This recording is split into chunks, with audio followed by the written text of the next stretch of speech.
Start something. Here we go. Assholes, assemble! Ladies and gentlemen, we are here at the TPA podcast, Team Petty Asshole. 3 of us for now. We'll probably get the other 2 coming in later. It is I, Cliff. It is she, Asia. And it is he, the pimp, the Team 1%, Travis Carter. Everyone in here say what's up. Hello. Hey! So, we have a lot of shit going on this week, and I'm still kind of at a loss because I just found out Tekashi 6ix9ine is going to be 47 years in prison minimum. Fuck that asshole. 9 counts of racketeering, weapons offenses, and narcotics trafficking. He's a trap rapper, so yeah, but some of the shit we keep up with. But we got wrestling. Well, don't fake stunt out here. Yeah, no. Don't be fake stunting out like you're like Tekashi 6ix9ine or fake stunting on Twitter like Rusev, trying to be cool, because you know you're gonna get get taken down by the man. And in his case, it's Becky Lynch. In 6ix9ine's case, it's the law. So you know, kind of what happened. Yeah, don't fuck around. Speaking of that, damn, what a fucking week for wrestling we just fucking had. Rumble was lit. Takeover was lit. Everything was awesome. To the Raw crowd that completely destroyed Ronda Rousey, I hereby thank you. We hereby thank you. Oh, Phoenix. That was Phoenix. We love you, Phoenix. I mean, I have family in Phoenix, so I mean, I'll just call them up to say congratulations. What's up, Brandon? But yeah, congratulations to Phoenix for completely ripping Ronda Rousey apart. It was beautiful. The episode's Ronda called Rousey really can't handle criticism, can she? She can't. She like everyone kissing her ass. When has she ever handled criticism well? She couldn't handle the criticism of when they kept asking her about her loss, and she just went like stone faced, like God hates me. Like I always say, like, if God hates you, you wouldn't be here. But I mean, hey. Like, she clearly cannot handle losing or people not telling her what's wrong. Which is a lot. And I mean, is she going to be able to handle criticism when people say her character with Sonya Blade sucks? I mean... Like, while we're at it, we might as well get to the whole Ronda Rousey stuff. I mean... in that case, do you want to talk about the... you want to go in order like Brooklyn, Rumble, and then Raw, or... Yeah. We might as well go to Takeover. All right, let's go Takeover because well, Takeover was decent. What's up? I said Takeover was decent. Takeover was great. Takeover was really good. Yeah, it was good. It wasn't like those takeovers because there were like 1 or 2 matches that It wasn't New Orleans Takeover, you know. Yeah, it wasn't like that level. There was like 1 or 2 matches on the card that was like meh. And it was like the main event had the potential to be great, but they relied on an old trope that I'm starting to hate. Right. Oh, I think yeah. And then Cassius Ohno, Matt Riddle. It was definitely better than the last Takeover match. Riddle's awesome. I love the. I just have to say this. The fact that Ono got that much offense in on Matt Riddle is a crime. And the fact that he kicked Matt Riddle square in the mouth and busted him open is kind of a crime, too. Jeez, Cassius, way to pull a Nia Jax, huh, you fat piece of shit. Ooh. Damn. If you go by what Triple H said on the Facebook Live at the Takeover and what happened on the spoilers on NXT tapings, then Cassius Ohno looks like you're done. Either you getting called up or you getting released, my guy. It sounds like a release. It might lead to a call up. Hey, if it leads to a call up, hey, give me the King of Wrestling. I'll be fine. The fact that spoilers. If anyone gets pissed off, fuck you. I said spoilers. On the tapings, Cassius Ohno said, "I'm going to go somewhere where they appreciate me. I'm going to go somewhere where I'm taken seriously." So that leads me to believe that he's not going to be called up. He's going out of the company. No, I mean that could mean him being called up. Honestly, no. I mean, if he thinks he's not going to be appreciated in NXT, the main roster ain't going to fucking take you seriously. I mean that's how we think in real life, but in kayfabe, he'll think that he'll be treated better on the main roster. Cassius is a moron. Yes. Okay. Okay. I mean, kayfabe, all NXT like in kayfabe, all NXT callers are kind of morons because they think they're gonna do good on the main roster unless they look a specific way. Wrestling. Vince. That way, I'll tell you, man, this company is gonna be so much better when this old man is gone. By the way, Keith Lee got went back on Cassius Ohno. Oh, Thank God. I can't wait to talk about Keith Lee. I cannot wait to talk about Keith Lee. Oh, speaking of Keith Lee, that news track is hot. Yes, those fucking bars, dude. Oh, I cannot wait for that fucking release, man. They're gonna take longer than they did with Matt Riddle. Yeah, I like the match. I still like Cassius Ohno as a worker, but yeah, he's definitely not at his best. And Riddle's the star. That fucking ending where he's beating the shit. That's the first time I have ever seen in pro wrestling, at least in recent memory, where someone is tapped out due to punches, to striking, to getting. In his defense, there were MMA strikes, like they were the point of his elbow going to the neck. So I kind of understood why. Hey, he's tapping out. He's the closest thing I've seen to this kind of thing.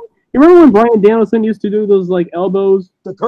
No, I thought you were going to talk about like the curb stomps. Oh no! Well, I was thinking of the Bryan Danielson elbows in ROH, and if they passed out, like they would end the match. No, Brett, like that's the thing. Danielson has beaten the guy with those stomps, like made a guy pass out.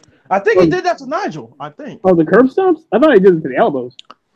No, he did the elbows. It was the elbows. Yeah, that's how he won. That's how he won the title in Nigel's home country. Oh, okay. Then I guess he was just elbowing him so much, like Nigel pretty much passed out. Yeah. Which, if that's the case, can we get more finishes like that, please? It's realistic. It's cool. Like if he's not. I mean, we could have got that type of finish with Brian versus Deo, but unfortunately, we'll get to that too. Yeah. Oh man, I just made myself sad. The Deo's free. You want to talk about wasted opportunities? Oh. I blame Riddick Moss. It's all his fault. Fuck Riddick Moss.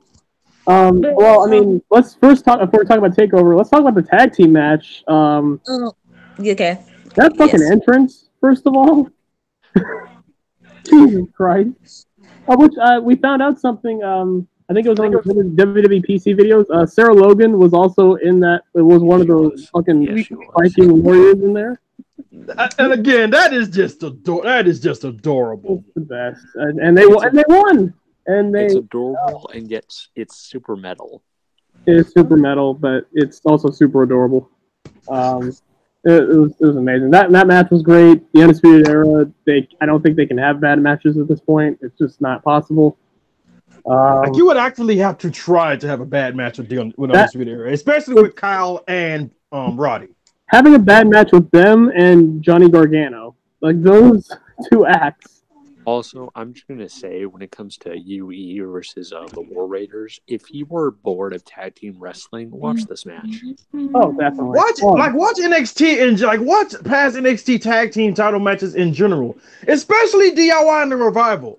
If you want to know why we always hype up the Revival as one of the best tag teams in the world, go down there and watch that rivalry. You'll have your answer. On top of that, Revival versus American Alpha. Exactly. Because as wrestling fans, we know that sometimes tag team matches can get a little repetitive, especially when they're on Raw. But when they're done well, that's the key word right there, on Raw, AIE, the main roster. Mm-hmm. So Cliff, something you'll be keen to know is the latest issue of PWI came out, and guess who they decided to put on the cover? I saw it. The man, Becky Lynch, holding that award. Again, the man is over. The man is wrestling right now, dude. She has like 4 new shirts now. 5 new shirts actually. I'm telling you, it's her, Tanahashi, freaking who else? They just run this shit right now. They really are. Like It's where like they're in position as the top faces of their company, and they're fucking running with it, and they're awesome. Let's be honest, man. Tanahashi has always been the face. Okada was just buying rent. Okada was just renting the spot, and Tanahashi was like, "All right, kid, your rent's up." Yeah, that says something about Tanahashi when Okada is the secondary. Okay. And also, Tanahashi did us all a service by getting rid of fucking Kushida, even though he's coming to NXT. God fucking damn it! So he got rid of the pimple. So he popped the pimple, but the problem is the pimple's gonna grow back in another spot. Exactly, like Papa H. What is you doing? Oh, Papa H. We thought you knew better. Oh, just so you guys know, the whole tweet I sent out, I said I would be MIA for a little bit. Why do you think I was a little late to this podcast app? Because you got Kingdom Hearts 3 and you can't stop playing it. Look, I understand. Kingdom Hearts 3 is amazing. It's so good. It's your life now. It really is. I have to agree with him. It really is. I don't even have it. Like our cousin has it. I've been playing it every day. Like it's amazing. And it's crazy because if you think back to like 2002. Again, those like CGI graphics they would use in the opening, that's the entirety of this game. Lester Jones in chat mentioned something. You guys see Kazuchika Ono helping out NXT UK? Like, just coming in there? I don't know. Well, he could just be a trainer for NXT. That's it. Yeah, probably. I think he'd be a great trainer, honestly. Sure. I mean, Cassius is one of those guys where I don't think, if you really think about it, ever really had a chance of being successful within the WWE system because of his look and because of his age, because he was on the older side.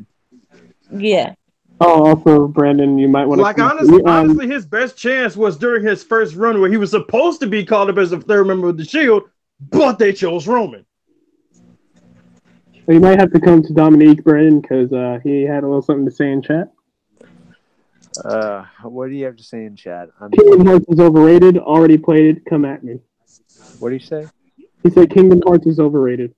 Oh God. Oh boy. I mean, hey, that's his opinion. Everyone's just out to have the wrong opinion. I mean, he's wrong, but we respect your wrong opinion. Yes. Here's the thing. I ain't even played the freaking trilogy and I love Kingdom Hearts 3 already. I already understand half the damn story from Kingdom Hearts 1 and 2 and I haven't even played the fucking trilogy. Well, amazing to understand the Kingdom Hearts story after watching some of those videos, but you know. Yeah. Well, okay, that honest trailers thing was just making fun of it, but really, actually, the Kingdom Hearts story isn't difficult to understand. It's not convoluted. There's just a lot to it. There's a lot. Well, okay, here's the question: which is more? Actually, I think it's easy. Which is more convoluted, Kingdom Hearts or Mortal Kombat? Well, I didn't say it was convoluted. I just said it's complex. It's not convoluted, as in they don't rewrite things. They just Mortal Kombat is convoluted. Yes, Mortal Kombat is mad convoluted because in the first two there was no story. All you just knew was at the beginning of the next game you just knew, oh, Liu Kang won. Oh, Mortal Kombat 2, oh, Liu Kang won again. Mortal Kombat 3, Shinnok shows up. Liu Kang won again. Kingdom Hearts 3 has a nice little feature that basically has a summary of all the games and they turn it into a mini movie to kind of catch you up to speed. Yeah. Nice. But with Mortal Kombat, they don't do that. They just expect you to know. Like, they just expect you to have played the other games before. Like, here's the thing. Like, if you just skipped everything and went to the remake, you would have had no idea that Liu Kang died in the original trilogy. You would have never known that in Deadly Alliance, Quan Chi and Shang Tsung teamed up to murder Liu Kang. And Raiden brought him back as a zombie in Deception. So basically, in terms of story, Kingdom Hearts is greater than Mortal Kombat. Exactly.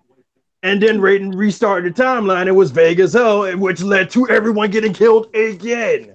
Again, that is the entire reason MK9 exists is because of the pronoun game.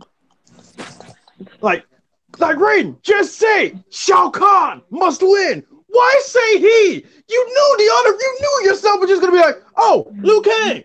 Oh, not Liu Kang? Maybe Kung Lao. Oh crap, he's dead. Oh, maybe it was Liu Kang. Oh, no, it wasn't. Oh, Shao Kahn. Oh well. Hey, Liu Kang, Shao Kahn's supposed to look. And at this point, Liu Kang was just done with shit. He's like, look, We done lost everybody. I done lost my Punene because of you. Yeah, killing him. Shit didn't really get crazy until like the PS2 era came in. Yes. Like that's when shit just got like. Ugh. And it's gonna get worse because now time travel is happening. Oh dear mother of God, this timeline is gonna be so fucked up. I thought Mortal Kombat Deception, where you went into different like realms, was kind of crazy. Which is also something Kingdom Hearts dabbled in a little bit. Just a bit. Oh God! All these talks of timelines has gotten my head hurting. That's if there's any one complaint with video games that I absolutely can't stand, it's time travel. There's just so much there's so many plot holes, so many Lucha Underground does it. Or they're gonna do it. The thing is, with Lucha Underground's time travel, they don't retcon things. Okay, yeah. Well, not yet. Hopefully they don't. That's the biggest problem when you start introducing time travel in any medium, minus Doctor Who, which is the only TV show that actually did it well. Is that it's a way for writers to be lazy and introduce retcons. Yeah. Yeah. I don't want to say that's what Mortal Kombat's doing, but it definitely seems that way because it seems like for years they've written themselves into a hole. Well, MK9 is literally the first Mortal Kombat game. Because it literally retcons everything else. Yep. That's why a lot of people don't like those games. I love them for the gameplay. I love just playing it, but I see why people complain about the story. Retconning everything. Technically speaking, if you wanted to jump into 9, you can, because it's basically the first Mortal Kombat game. But It's not really recommended you do. Yeah, context is definitely recommended. It's kind of like with, again, I'll bring it back to Kingdom Hearts, because Kingdom Hearts has this little lore guide thing that basically brings you up to speed on the story. You don't necessarily need to play the other games to understand 3 because of that lore guide they have in the menu, but you probably should. Right. Okay, anyway, we were on TakeOver, right? Yeah, Asia, can you get us back on track? Because we screwed right off the track. Well, we were talking about the tag titles match. And then after that, we had the incredible title match between Ricochet and Johnny Gargano, who earlier in the night won, I believe it was either 1 or 2 awards. One of them was Match of the Year, and the other one was Male Competitor of the Year. As you should win. Yeah. Mm-hmm. Yeah. Ciampa was Male Competitor of the Year. Johnny Gargano won Match of the Year with Andrade. Yes, in which Delina tore him down. Oh, how wrong would she be in the matter of about a few hours? Oh, yeah. She was right according to the spoilers. So yes, if we want to get real technical, yes, she was both right and wrong. I had so much faith in you, Johnny.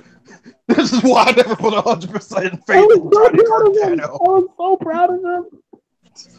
Yeah, but you should know, never put 100% faith in a failure. They will always fail. I thought Ciampa saved him, okay?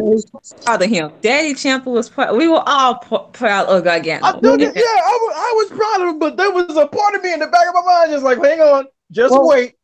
Well, even a broken clock is right twice a day. Well, again, since we're going to talk about the tapings, Gargano seems to succeed when he puts more of his trust and faith into Ciampa, but in the tapings, there was a promo where he literally said, I didn't need you, Ciampa. I'm doing this myself. I'm the champion. I'm not friends with you. That was his first fall right there. Yep. That was the end. You got to fucking. Whenever Gargano refuses to follow the lead of the champion, he fails. He does. Jesus. Who else has fucking literally beat themselves in a last man standing match? How do you? He literally just ran full steam into that damn quick box. What? Jumper didn't even have to move. I was like, oh god, this is it. And he just sees gonna get a blow past. Wait, what? Wait. Am I gonna win? I won. All he could have done was just let Ciampa just sit there, or just I swear he had him handcuffed. Because And if Ciampa just moved, all they had to do was super kick him again. But oh no, Johnny wanted to get that good old fashioned revenge, and look what happened. but He yeah, Gargano'd himself. Congratulations, Johnny. You played yourself. You Gargano'd yourself. yeah, the North American title match, really, really good. I would say the best match of the entire weekend. Yes. Yeah. Yes. Mm-hmm. Definitely. Yes. I mean, it's freaking Ricochet and Johnny Gargano. You knew they were going to get best match of the. I love Ricochet, but to me, when you see that Johnny Gargano is in a takeover match, you should automatically assume it's going to be the match of the night. I'm sorry, I think Johnny Gargano is my favorite male wrestler right now. Definitely, especially on NXT. He's the male. I even said to Asia, he's the male Sasha Banks. And I agree with you. He gives everyone their best match. He sells like he's about to die. Yep. Like he's. I will say this. I think unlike Sasha, I think Asia, you would disagree. I think they're both great in both roles. I think Sasha's a little stronger as a heel than as a face, and I think it's the opposite with Gargano. Yep, I can agree with that. But they're basically almost the same. I mean, Sasha's better because it's Sasha, but you know. Honestly, watching Johnny's matches, specifically his takeover matches, it makes me sad. Like I didn't discover him earlier in Evolve when he was in Evolve. Same here. I mean, he's always been on the radar. I've always like kept an eye on him, but I've never really put my all my eggs into the Johnny Gargano basket as much as I am now because he has it all. He fucking has he has everything except for what Vince is gonna look for, which is big, tall, muscular dude, which is literally it. He has everything else. He has the charisma. He can cut it on the mic, and he's. Brian Alvarez said he's the American Okada, which I mean, I'm not. I don't know. Not really, because I don't think he was designed to be a main event be. You know what I mean? I think he just means as far as in-ring quality. Yeah. Okay. Which I guess so.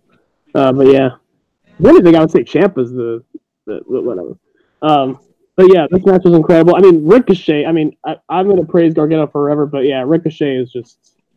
He's too fucking cool. He came out as goddamn Spider-Man. Ricochet does all the flippy whippy bippies, and he does them really well.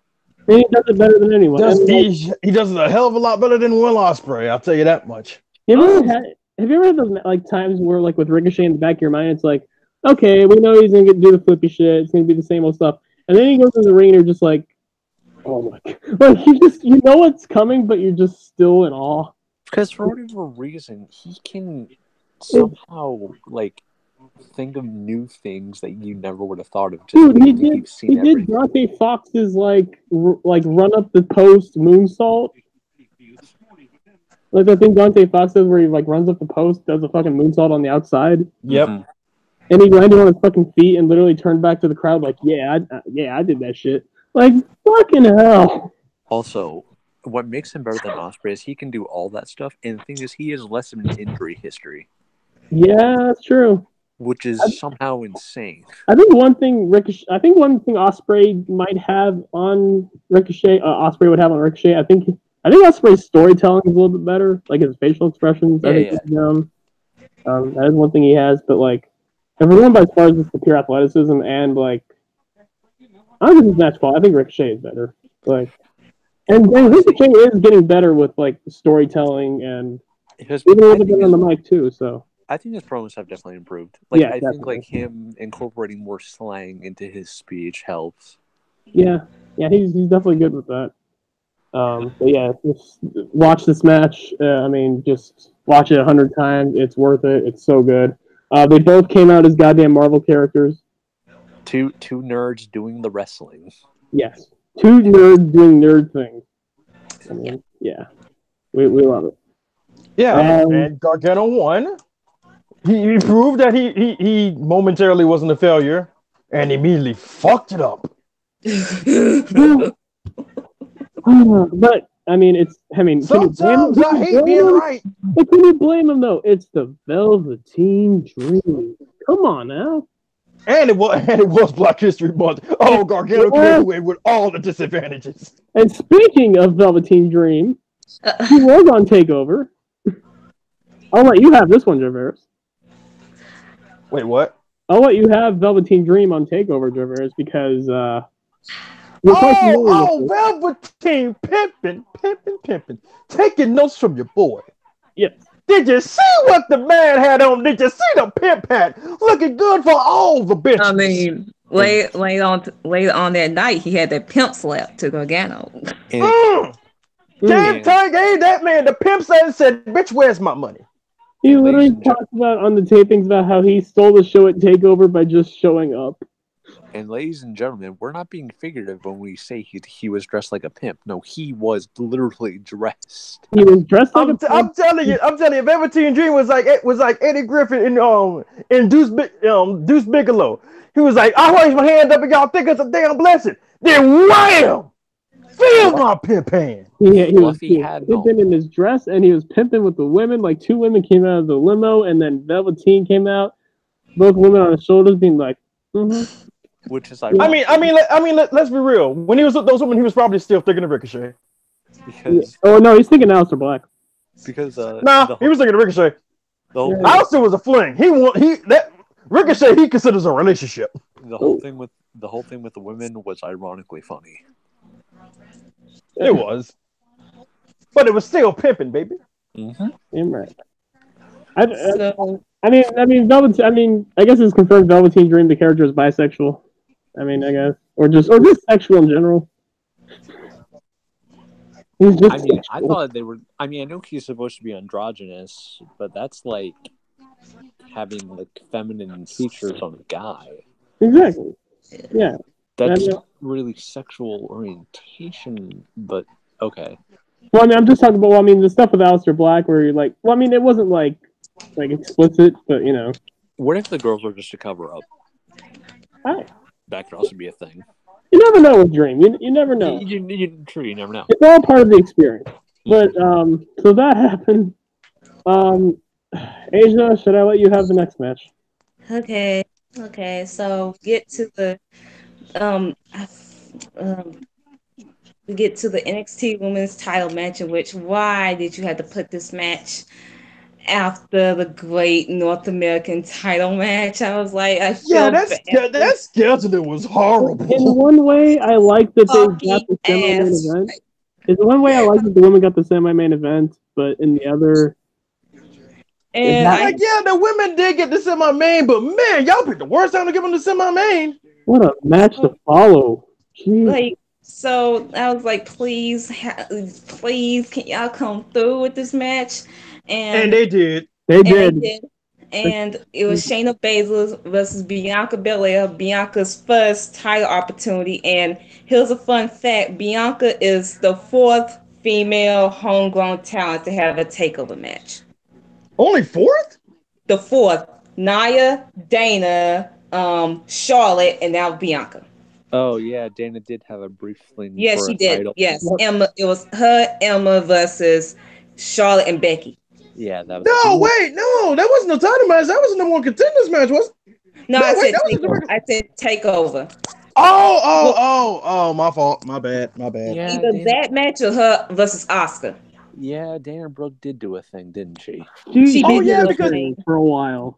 Because Dana was Asuka's debut match, wasn't it? You know what's crazy though? Dana's gotten a lot. I won't say she's great. She's not even that good, but she's a lot better than what she was. And Nia, speaking of Nia, she's gotten progressively worse, and we will get to that later. So we had Bianca Belair, who was undefeated, been beating multiple talents along her way to finally get this title opportunity. I'm still waiting for that one-on-one match with Io. Yes, still haven't gotten that. Versus this dominant force in Shayna Baszler, who has helped the help of the ponies multiple times beforehand. Will they play a factor into this match? Spoiler alert, they did. The match pretty much was kind of back and forth between the two. Bianca, she was just saying she was undefeated, and then Shayna was like, no, you're overrated. Shayna worked over Bianca's, she took Bianca's hair, used it against her, so then Shayna could get the upper hand, stomp on her arm, showed her multiple times, so therefore Bianca couldn't do her usual military press, couldn't pick her up, couldn't do like majority of the things because Bianca is athletic and that's majority of her moveset is picking people up in order to do certain things, doing her alley oop, doing the her KOD. So that was smart by Shayna. She had a hard time doing that KOD. Like, Mm-hmm. she didn't even sit through. She kind of like just let go because like I think it was her leg giving out. Either it was a leg or it's just Shayna is too big. That too. Which on the other side of that coin, Shayna's wrist lock work. Yes. Awesome. Dude, the way she sets up for that wrist lock on Bianca, and she ends up like so leaps and bounds better than the other three. Oh my god, it's not even close. And then there was one spot in the match where Bianca was trying to hit Shayna, but she couldn't reach, and that you could just play it up to Bianca. She was just getting either frustrated or in kayfabe sense she wasn't ready. So then she just used her hair to rip Shayna, and she actually like opened up Shayna. Which will not be the last time someone got opened up by a hard shot. Which something I've been curious about that. How hard do you have to fling a braid at somebody for it to? I don't know. I do not know. I mean, did you hear that fucking braid? Did you hear that? Apparently, Ruby Riott was the first victim to it on that live show event. I thought, I know Ruby Riott was, I think, the first one that got hit, but I remember the only scratch or like markings I remember was Billy Kay. Well, Billy Kay was at the Battle Royal, but that was like televised. Did you notice Becky didn't get his? I think Bianca was a little bit easy on Becky because she probably likes her. I don't remember Becky getting like a scratch or anything. No. Thank you, Bianca. Thank you. But yeah, we get to the point in the match where Bianca, she actually had the match won. It was like a 5 count, and then she goes over and checks the ref, and she's like, "What the fuck? I'm the winner." And then she gets the ponies coming out. Fucking ponies. Needs Marina and Jessie mask, or is it? No, Marina's the one with the mask. Oh. Yeah. Oh. I'm probably gonna forget next week. Basically, Bianca, she just takes them out. Like, they get out the match. They're worthless. And then we slowly get to Shayna putting Bianca into her Kukina clutch.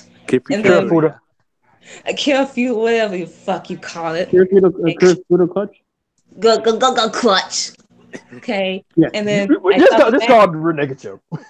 Yeah. I thought the match was over, but then Bianca just started to slowly rise up, and I was like, "Oh my god! Oh, rising like the Black Phoenix." I was like, "Yeah, they did the hope spot. They did the hope spot. They did a couple hope spots. This was the spot in which got Bianca over. That's when the crowd was like roaring, like EST, EST. They were like literally everyone was on their feet. I didn't see anyone sitting down. Well, everyone was good. Everyone was on their feet except for Sam Roberts, but we'll get to him. We'll get to that sucker garbage. Well, we're also going to drag Uncle Dave because I think he gave it like 2.75 or 3 stars. No, he gave it 3 stars, actually. He gave 2.7 to AJ versus Daniel. Okay, so that was the worst match. Yeah, that was the worst match on, I think...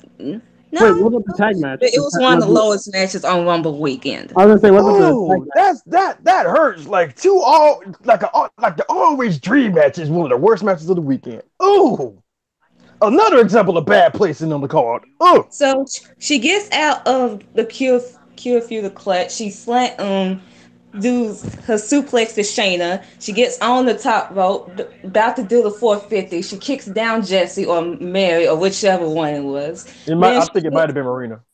And then she does the 450. She missed. Shayna puts on submission again. She tries to get out of it again. Then she collapsed.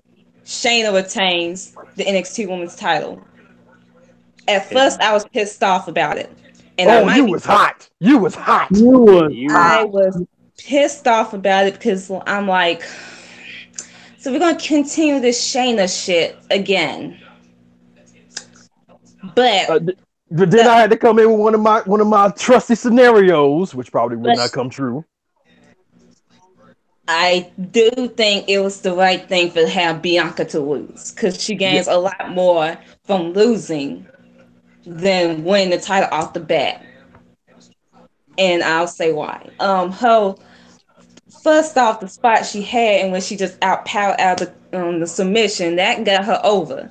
And what happened with Sam Roberts, that got her even more over, the fans defending her. But her losing makes her chase after the title because she was booked really strong while losing. I even mentioned this after the match when you were like giving out, like this was her Sasha Becky moment.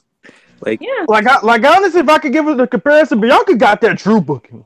Even though she lost, Bianca was so protected. And that's what like I said, she got that Drew book. She got that Drew type booking. I've never seen anyone book that strong while losing. Because that's what I kept saying. They're strong. Yeah. Like she has all right to a rematch. Yeah, everything. Like they gave everything to, and she's a fucking star. She had the match won. The ponies in the field. She got out of Shayna's submission. Like, you said she had a beat, bro. Bianca had Shayna down for a 10 count. And this is the last man standing match. She would have won both ways. And I later on compared it to basically Sasha versus Charlotte at our Evolution. Basically, I could let's be real. I mean, Sasha Charlotte our Evolution. Like a lot of people could have argued Sasha should have won the title because she was getting white hot, but they did it the next pay-per-view, and it was the Fatal 4-Way. Lo and behold, we might be getting a Fatal 4-Way at the next takeover. Honestly, I'm thinking that's how they do it again. And that's how Bianca's going to win it, just like Sasha did it with the 4 Horsewomen. And can I just say, I could imagine Triple H going up to Shayna, hey, Shayna, you're going to go over Bianca, but you got to make Bianca look really strong. But see, the difference is he's only going to have to say it one time. Shayna's be like, all right, I got you. And no one's going to have to repeat it. But why can't you beat me? And she did. You have to win. Shannon made Bianca like $1 million. It was great. I mean, yeah, but Bianca's athletic. Like she. Another thing too, when I think this, and I'm surprised you didn't bring this up, Asia, is I think this match also, Bianca losing, this solidified her turn as a full-on babyface. Oh yeah. Like after the match, she was like, "Oh yeah, I'm coming." You thought this was over. I'm coming back strong. The only flaw I would have to say of the actual ending of the match is that they didn't keep the camera on Bianca because I'm sure she did get a standing ovation. I don't know if they did or not. I don't like from the people that told me. I don't think they. I don't know. Well, fuck them then. Fuck you, Phoenix. I mean, I just don't know. But yeah, this is basically Bianca's face time temporarily while Shayna is still in NXT, which call this bitch. She's a baby face, but she still has that ego though. Yeah. Call Shayna up. I'm low-key tired of her. Like I like her, but this booking of her and the ponies and what they doing on the tapings and we're just going. I'm literally thinking they're keeping Shayna in NXT because of Jessamine and Marina are so garbage that they need something to hang on to. Put them in NXT. Put them in the developments. Put them on the peak. Put them in the performance center, not on TV, because they taking spots in which they are not ready for. You should have. I agree, but you know they trying to rush that 4 Horsewomen match for some reason. But Ronda's about to leave after Mania. Exactly, possibly after Mania. If for nothing else, have Shayna do some Kevin Owens stuff. Like have her show up on Raw or SmackDown with the title. If you have her go after like no, have her drop the title and then just go up to the main roster. Sure. No, see the thing is, like I would like it if she did make her debut with the title, but then dropped it afterwards, like Sasha and KO did. Because again, that gets more eyes on NXT. I mean, the first one to do it was Paige. Yeah, Paige was the first one to do it. I forgot about Paige. Yeah, it'd be an AJ. They could do that. Yeah, because they'll bring more eyes into NXT, like it did with KO, like it did with Sasha, like it did with Paige. Now let's get to this whole Sam Roberts pre-show thing. This bitch.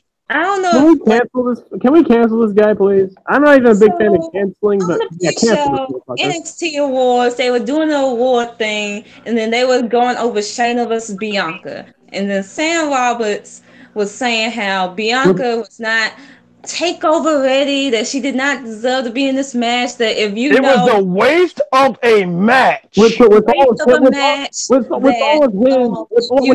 of the challenger has no chance of winning the match. That the match is okay, so because we know Sam Roberts is the ultimate wrestling journalist and judge of what good wrestling is. Sam Roberts. So it was a work or a shoot, which I'm leaning towards. It's a shoot. No, apparently it's a shoot because apparently it's come out that was not scripted. He just up and said it.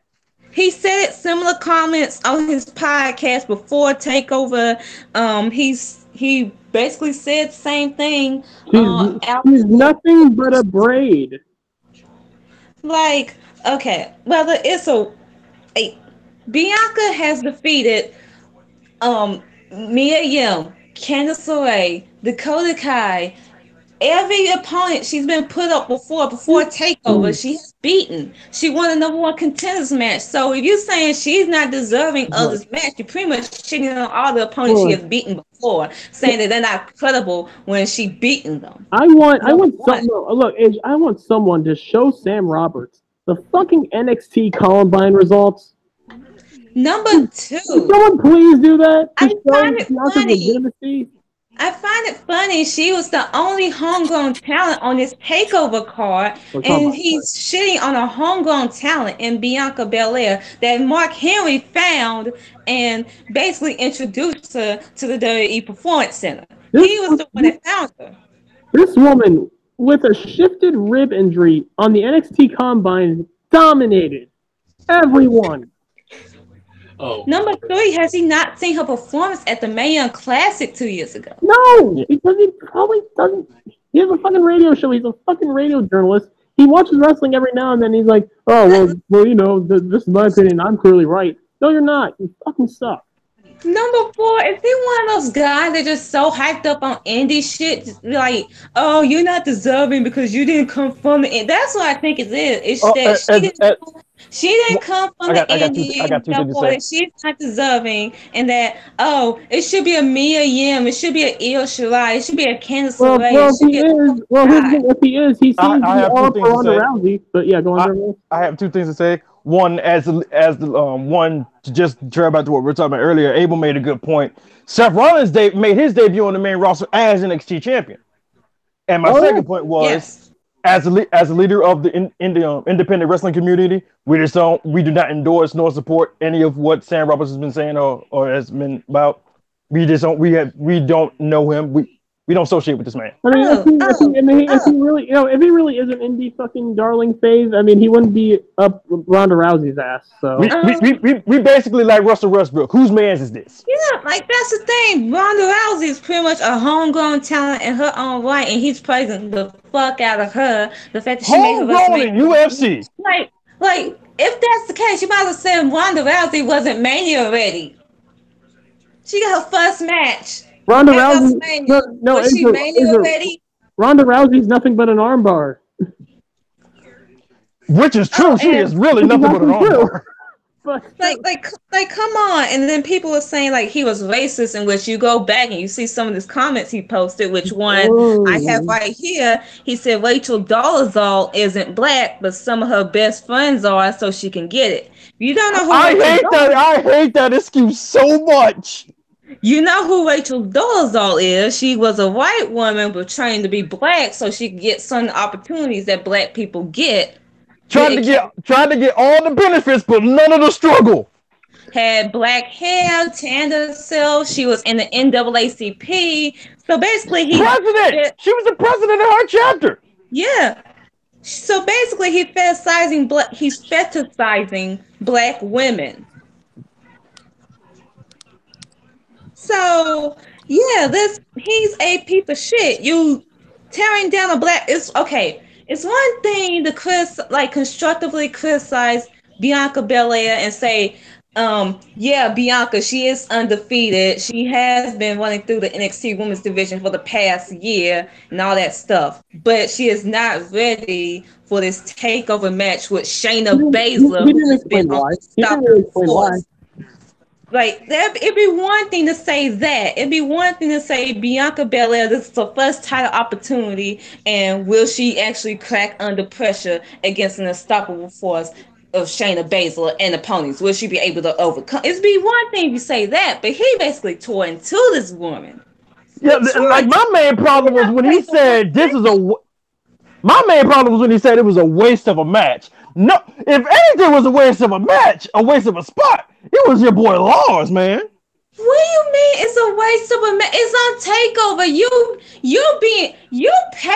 You are paying the company to be on this TakeOver pre-show in order to praise these matches. You basically telling the audience that Bianca Belair and Shayna Baszler that they shouldn't tune into this match. Basically, they should just stop watching after that. Like, what if he said that about the main event? What if he said that about? Oh, if he had said that about the main event, Jabba would have come looking for him, baby. What if he said that about like any other like? What if he said so if he's saying that's a waste of a match because if you know that a challenger does not have a shot of beating the champion, does that mean that Sasha Banks versus Ronda Rousey was a waste of a match at Royal Rumble because we all knew Sasha Banks did not have one lick of a chance of winning the title? Or in other words, Ronda Rousey versus any opponent she's had since winning the title? Yes, pretty much. Yeah. Does that mean here's the thing. Bianca proved it wrong because she almost won. She almost won. And she's probably going to win the next paper at the next takeover, so... See, that's why I can't wait. I can't wait for her to win and for her to customize that belt and put lips all over it so you can say she's the great in the title. She's running the prestige of the NXT Women's title. Am I the only one? I'm sorry. The only thing that degraded the NXT Women's title was when Paige had pragmatic. No. Seriously. That's all I need to say. No. Lord, I feel so bad for Sasha, Charlotte, and Asuka for having to hold that belt after that. Oh, yeah. I'm sorry. Am I the only one that would love to have Sam Roberts on the next show if Bianca does win the title, just so Bianca could just rub it in his face? Oh, he ain't coming back. He ain't coming back. Oh, I know he's not, and he shouldn't. But I just want him to see it, and I want Bianca to just fucking. Because the way Triple H mentioned him in that press conference, he ain't coming back. Yeah, I'm surprised Triple H put hands on him. I'm surprised Montez wasn't looking for him after the match. Yeah, Papa H come looking for you. I'm telling you, like, not Papa H, but Montez. Montez got plenty of reason to look after him. That's his wife you talking about. Mm-hmm. Like, you come after Triple H's babies, like, that's what's gonna happen. Yeah, she was one of Triple H's babies, but that's Montez's wife. So I would have been more surprised if I'd be more expecting Montez to come out there looking for him. Yeah, no. So the main event. Do you guys want to talk about the main event? Yes. Here's the thing. I didn't actually watch the main event because again I was kind of heated after Bianca. You were just done. You were just done. You were heated in the moment. It's totally cool. It was alright. It wasn't as good as it was not nearly as good as their NXT TV. Not even close. And mainly to me because they relied on that old trope that I'm really starting to hate, working over the knee. Like I'm slowly starting to hate that. I thought you were gonna hate. Well, no, I wouldn't have said a finisher fest because we do love New Japan, but the end of the match, like how many finishers did Ciampa hit on Alistair? Well, I mean, he had 4 fairy tale endings on him. Jesus. Well, I mean, the whole thing with the knee though, for working with the Alistair, it makes sense. With his because his main move of impact is Black Mass. But not even just that. Like a lot of his offense is based on kicks. So again, how do you defeat a kickboxer? Take away the kicks. I mean, in his case, he sold it a lot better than Seth did in that match with Dean. I love Seth, but man, I mean, I think that's why I've been hating the trope because of that whole Dean Seth match. Yeah, I was going to think of that, and also the fact that the previous match was also Shayna working on Bianca's leg. So it's like 2 matches in a row. We get the same body part worked. Yeah. Yep. Like we get it NXT. Some wrestlers skip leg day. We understand. We get it NXT. Some Tony Storm don't skip leg day. Whew. Oh no. Oh, hell no. But I'm actually more excited to get to the Rumble. But so yeah, let's talk about that event real quick. Like I said, it was all right. It was okay. Yeah, it would. Like if I could give it a rating out of 5, I'd give it at least a 3.5. Yeah, same here. Yeah, it's about a 3. Yeah. Okay. Like it had the potential to be possibly the best match on the card, but it kind of undersold. Especially if you watch the TV match. Yeah. Yeah. Especially if you were with us after the Bianca Shayna match. We were Dude, it was so bad that me, and Brandon just drifted off and started talking about video games halfway through the match. The first 10 minutes of the match were a blur to me. I swear. I didn't remember a goddamn thing from the first 10 minutes. Did Bianca Shayna really outdo the main event? If we would be honest. Yeah, I hate saying that, especially as a Ciampa fan. But yes, same here, and I mean also Ricochet Gargano happened. So literally after Ricochet Gargano happened, like we knew the men were not going to top that. We was like, yeah, man, Ciampa and House ain't topping the Gargano without us. So maybe Bianca and Shayna can. They almost got there. I mean, they came close, but after that, the main event had none of the men this weekend were able to top Gargano. Oh, no. Lord. It would. I would at least thought Daniel AJ Styles would have. I thought that too until we knew when that match came on, and I was like, nah, it ain't happening. I hate to say it, but if we're not counting the pre-show, Brock versus Finn was the best male match on the Rumble. Yep. Ooh. Yep. When you say the Bork Laser was the best match of the I mean, that was 90% of Brock selling in his face and Finn. Which it got us invested.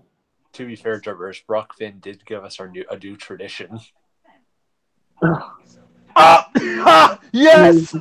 Yeah. That is my new tradition. Ace's gonna hate me for it, but that is my new tradition. Wait, what? You remember what we did every time Bork did a suplex? Oh, I swear, that is the new tradition now. That is the new tradition. For all you Sesame Street fans out there. Oh man, we went full count with it every time we saw a German suplex of any kind from Lesnar. By the way, I'll put a little plug in here. Go buy Bianca Belair's first T-shirt on WWE. They finally gave her merch. Now all we gotta do is wait on my boy Keith Lee. Yes. Oh. A little late to the party there, guys. But yeah, a little late to the party, NXT. Better late than never, and it's an awesome shirt too. Much too. Now on her website, you should buy that. I mean, they took longer than Ciampa, and that was mainly because Ciampa didn't want to give us no merch. I mean, he was right for not wanting us to have merch. We didn't freaking deserve it. I mean, I love Mia Yim, but didn't even Mia Yim get merch before Bianca?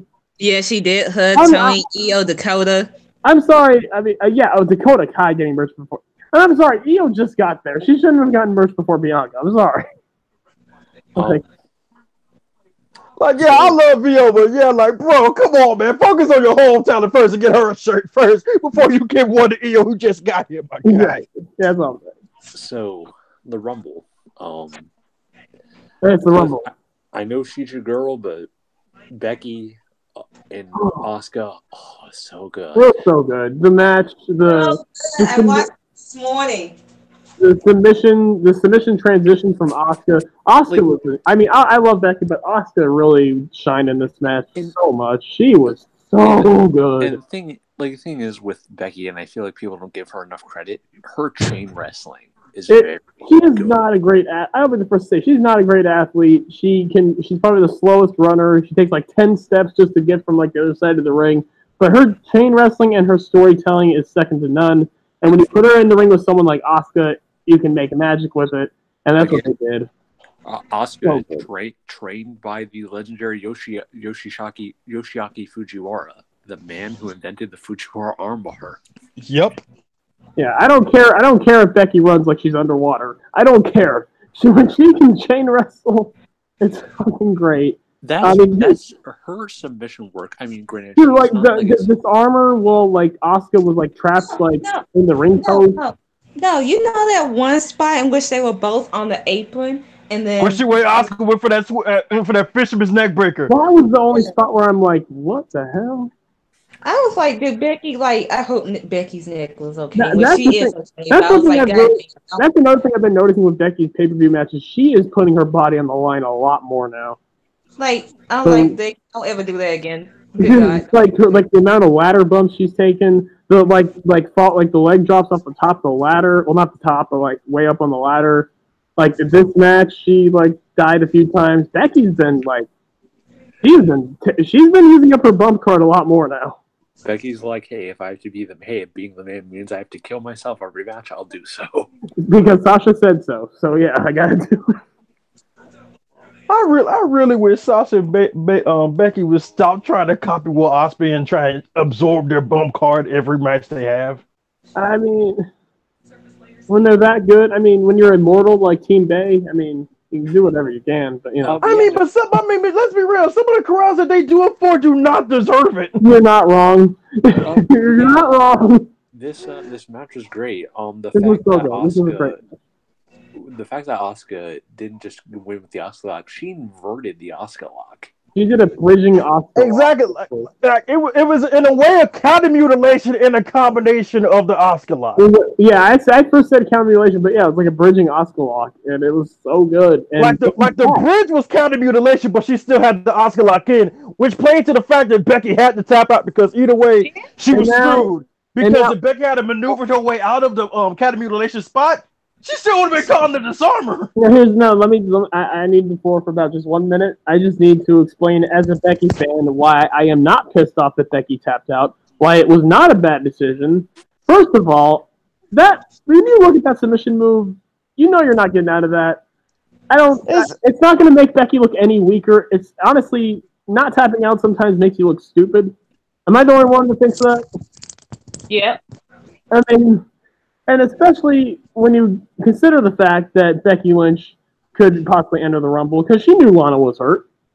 She knew Lana was hurt, and she probably wasn't going to make the Rumble. So she's like, you know what? I'm going to see if I can make the Rumble. There's no way I'm getting out of this hole. I might as well tap out now. And exactly. Like Becky went through it. Like Becky was like, even if I do maneuver my way out of this position, I'm still caught in the Asuka lock. So I'm screwed either way. But here's the thing. Like, she looks like, and here's the thing. If she didn't transition out of that, she would have fucking passed out, and she could have been knocked out to the point where she probably wouldn't have even made it to the Rumble.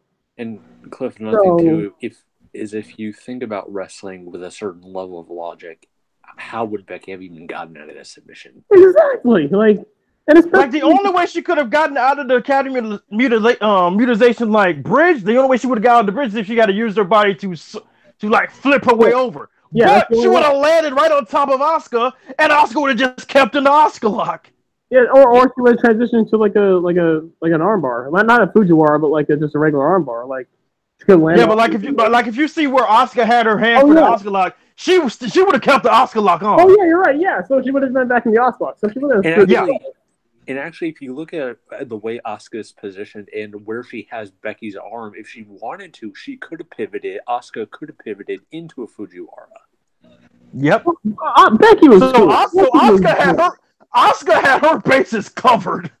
Becky knew she was not getting out of this, and she knew that her only way of main eventing WrestleMania was winning the Rumble.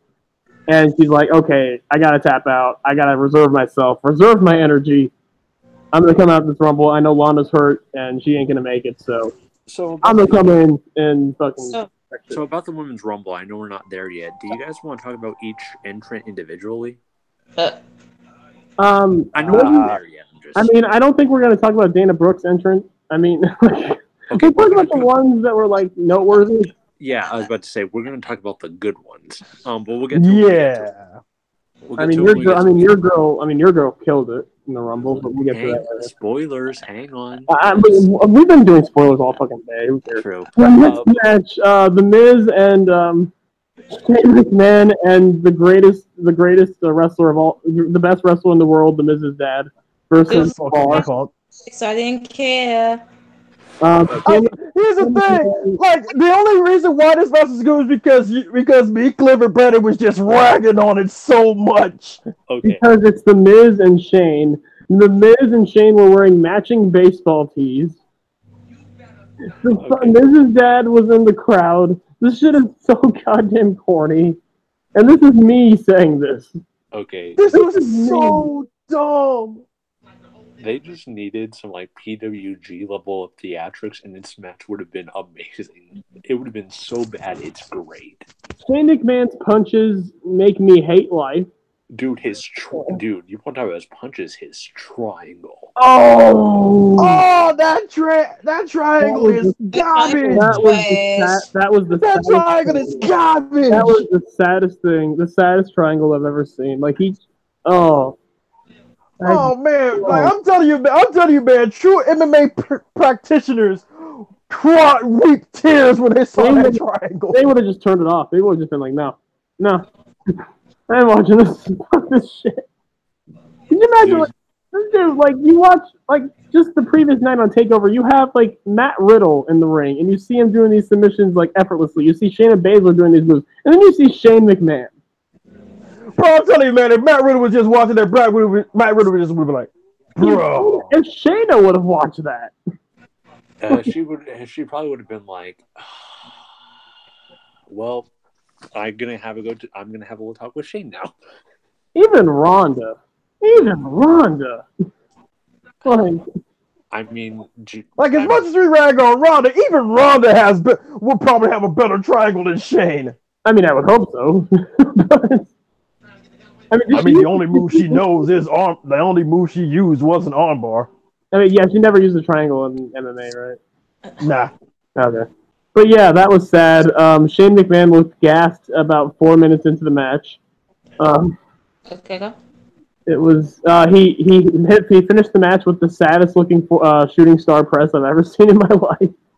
Oh man, Matt Sydal, Pac, so many dudes who've used the shooting star press just like. And everything, the bar was great. The bar was great, and the Miz was great. Shane McMahon just ruined everything. I'm telling you, Pac, freaking anyone who ever used it. I got another one, Andrew Everett. Yeah, Andrew Everett. They're all just looking at Shane like, girl. And then RVD looking at that stupid Van Terminator coast to coast. I was like, RVD's just like, bitch. How dare! There's that joke about how his acronym stands for really very dead. RVD was probably looking at that coast to coast. He's like, now I really wish I was dead. I wish I was really very dead.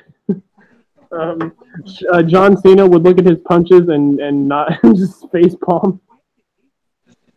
I think that's the only person John Cena might have better punches than. Whatever is it? Imagine John Cena versus Shane McMahon in a striking competition. Oh god. Yeah. But yeah, no, this match was ass. Ass. It was just garbage. The story is ass. It's kind of the stuff they did on SmackDown was hilarious. The only good thing about the match was not Shane, but Cesaro and Sheamus' coach, because they had the Infinity Gauntlet on the back. So basically, that just tells me that Sheamus and Cesaro watched Infinity War. They're in the purple attire and everything. Like that shit looked fucking awesome. Yeah, it was inspired. It was inspired by Thanos. It was awesome. When wrestlers let out their inner nerd, it's the best thing. It really is. It really is. Seth Rollins. When was the last time? The last time he did it, I think, was with Thanos, right? Yeah, because he did it at SummerSlam. Yep. We need more of that from Seth, because we got White Power Ranger. Well, we got Power Ranger Seth. We got all these other ones. Like we need. Oh, speaking of Power Rangers, man, Tommy Guy did a huge disrespect at the Rumble. Oh yeah. I can't believe the disrespect shown to the GOAT Power Ranger. Oh, Oof. But yeah, speaking of the Rumble, let's get to that. You would think the next Rumble would be, the one that's wait, what? Dude, Sasha Ronda. Oh, you dumbass! Oh shit!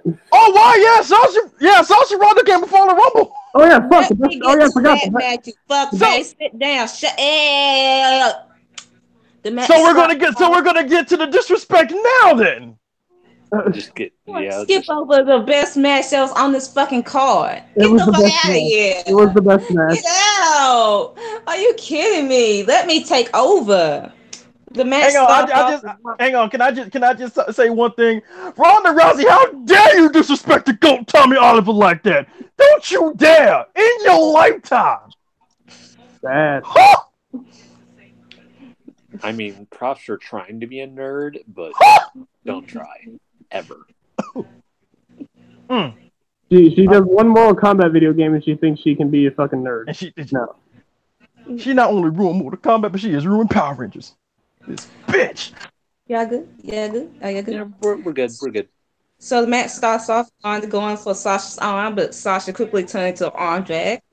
Then Sasha goes for another arm drag, but Ronda one step ahead of her, and she then starts mocking Sasha. Then the crowd chants, "You can't wrestle," which Ronda's like, "You think I can't wrestle?" Then she started doing the Three Amigos, but Sasha counters into a backstab. Disrespected Eddie Guerrero. Ronda Rousey loves criticism. The arm bar, but Sasha makes it to the ropes. Then Sasha with a unique suicide dive into an arm drag, and then she does a fuck you kick to Ronda that goes into the skill steps. It was funny. It's like a fuck. It's like, oh yeah, you want to go? Fuck you, bitch. And then Sasha continues to target Ronda's arm as she goes for a springboard arm drag into the code breaker, and then she had to do like some signature knee offense. And then Ronda had Sasha on the shoulders about to do Piper's Pit, but Sasha was it to an armbar of her own, which was shades to take over respect. Yeah. Ronda goes to the top rope, and then Sasha tries to meet her there. Ronda tries to fight off Sasha, but Sasha hits a suplex from the top rope. I honestly think she did Bailey's submission even better, honestly. I'm being real. She did it better. So good. Then Sasha goes for another suicide dive, but Ronda catches her. This is when Sasha's in trouble. Ronda applies the arm bar. Sasha taps, but it's on the outside. Oh my god! This dumbass! Like, it ain't false count anywhere, you idiot! I mean, we could say it's a rookie mistake, but no rookie would be that dumb. Other than Cameron, no one would be that stupid. And it wasn't her trying to get damage on Sasha because she looks at the ref as if expecting the ref to count. Yes. I'm fine with the armbar on the outside to wear her down, but the fact that she looked at the ref and was like, she tapped! I win! And the ref is just looking at her like bro, you on the outside! You don't know how wrestling works. There's a difference between this spot and the Bianca Shayna spot, in which Bianca had the match won, but she had it won inside the ring, and then the ref was down. Yeah, Ronda was just being a moron. She didn't know the ref was down until she saw it, and then she's like, "Shit, what do I do?" You know? Yeah, Ronda did the armbar, and she just looks at the ref's like, "I had to tap out." And the ref's just like, "Bro, y'all are on the outside." Yes, Ronda, the Raw Women's Champion. This is how wrestling works. Champion that's supposed to main event WrestleMania. Is this your champion? By kayfabe, she's the best women's wrestler on the roster, and she doesn't even know a simple rule as pinfall or submission on the outside does not count. Again, is this your champion? Is this your champion? Is this your champion? To get Sasha and Ronda back in the ring, they trading shots. Sasha hits Ronda with a knee, and then Ronda fires back with a knee of her own. Then Ronda goes for a gun wrench, suplex, but then Sasha escapes and throws her into the turnbuckle. Sasha with the stomp, and then Ronda preps Sasha for another Piper's Pit, but Sasha reversed, and then one reversed to a pinfall. And then Ronda kicks out. Then Sasha does the bank statement. And then this is when Sasha's using her gear because her injured hand, she couldn't lock in the bank statement with both her hands, so she has to use her gear. Which the ref would look at it, and then she would stop, and then right as the ref would leave, she would do it. Like, yeah, Eddie, basically she pulled an Eddie with that one. Eddie, see, that's how you make Eddie proud, Rhonda. And then she's stomping on Ronda's hand, which is Yes. shades of Takeover Brooklyn. And Yes. then Sasha would just roll her over for a pin, and then That's shades of Takeover Rival, where she won the title against Charlotte. I think we forgot one of the best parts, though. The best part of the match. When Sasha pulled a ZSJ and had her in a gym bar. That was the Bailey move. That was the Bailey move. And then Sasha... it was kind of similar to it, yeah. I thought it was a gym breaks. Sasha goes for a pin, and then she reverses it to a Fuji War armbar. And then Ronda picks Sasha up, hits a gut with suplex in the Piper's Pit. Ronda retains, but Sasha didn't tap her lip weak. And people say, I just have to say again, Ronda disrespected Tommy, she disrespected Eddie, and she disrespected Piper. And Sasha Banks once again proved why she's the best women's wrestler in the world. Yes. I think the FU kick was because Ronda tried to do the Three Amigos. It's like, don't nobody try to copy it with me. No, don't ever try to copy it. No. I mean, the only thing I will say, unlike Brock Lesnar, she, when you do the Three Amigos, she did do like the leg roll. Brock didn't even do that. Andrade did it better. Yes. Oh, and he did the fucking and he did the little dance move too. Oh, it was beautiful. It was beautiful. But Brock didn't even do that because remember his match with Punk? He did the Three Amigos. Oh man! And he didn't even do the roll. He just like got up and it was like, "Oh, Brock, state of your Three Amigos, mate." Ooh. Well, looks like they're still doing Bianca versus Shayna because they're doing it at a live event, and Bianca beat Shayna, but it was by DQ. So, okay, so yeah, Shayna's still cheating out here in these streets. Still cheating. Well, then I guess we getting that at Brooklyn. Either that or it's still gonna be a 4-way because I do not see how you leave EO off the card. And they damn sure ain't gonna have EO and Kyrie be on Takeover just to face Marina and Jessamine. Marina and Jessamine shouldn't even have a Takeover match at this point. They are not Takeover ready, Sam. If you want to put the belt on Bianca but keep EO and Kyrie in the match, that's how I see it.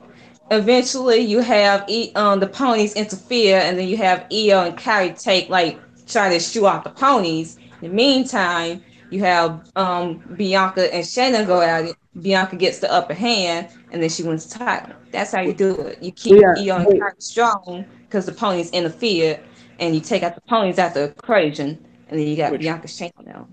Okay, Can I just say something real quick about people doing Eddie tributes since we were on that for a bit? I'm just going to say it. People do cheating and stealing. People need to start doing lying more. Oh, I mean, I lied this morning. Okay. I mean, but the thing is, no one can do it like Eddie could, because no one will be able to get away with it like Eddie can get away with it. You know what we're never gonna see again because they don't do it like they used to at the Rumble. No one's gonna steal someone's number anymore. When Eddie stole not only Ric Flair's number but his wallet. That's the one where I'm just like, oh, that we're never gonna get that again because we don't get those things anymore where they do like the little the bingo ball shuffle and then they pick out the balls with like the numbers on it. We don't see that anymore. I swear. That's his face when he found out that Eddie not only took his number, but then he took his wallet. And his wallet. He's like, this motherfucker took my wallet too? I'm surprised you didn't do a flare flop right there. That was just a small little thing. So what came after Sasha Ronda? Then we got the Women's Rumble match. Yeah, then we got the Women's Rumble. Okay, now this. So how we gonna do this now? Well, I don't know about you guys, but Dana Brooke was sick as fuck. He actually wasn't too bad on this match. Definitely not the worst in this match. He was better than Charlotte. Oh yeah, we know who always is gonna be the worst in this type of match, and we know who that is. So this match. Oh no, I was gonna say Charlotte, but So this match, guys, we didn't. Charlotte was awful in this match. We'll get to it. So this match, guys, started off as Blonde City. Oh, Blonde City.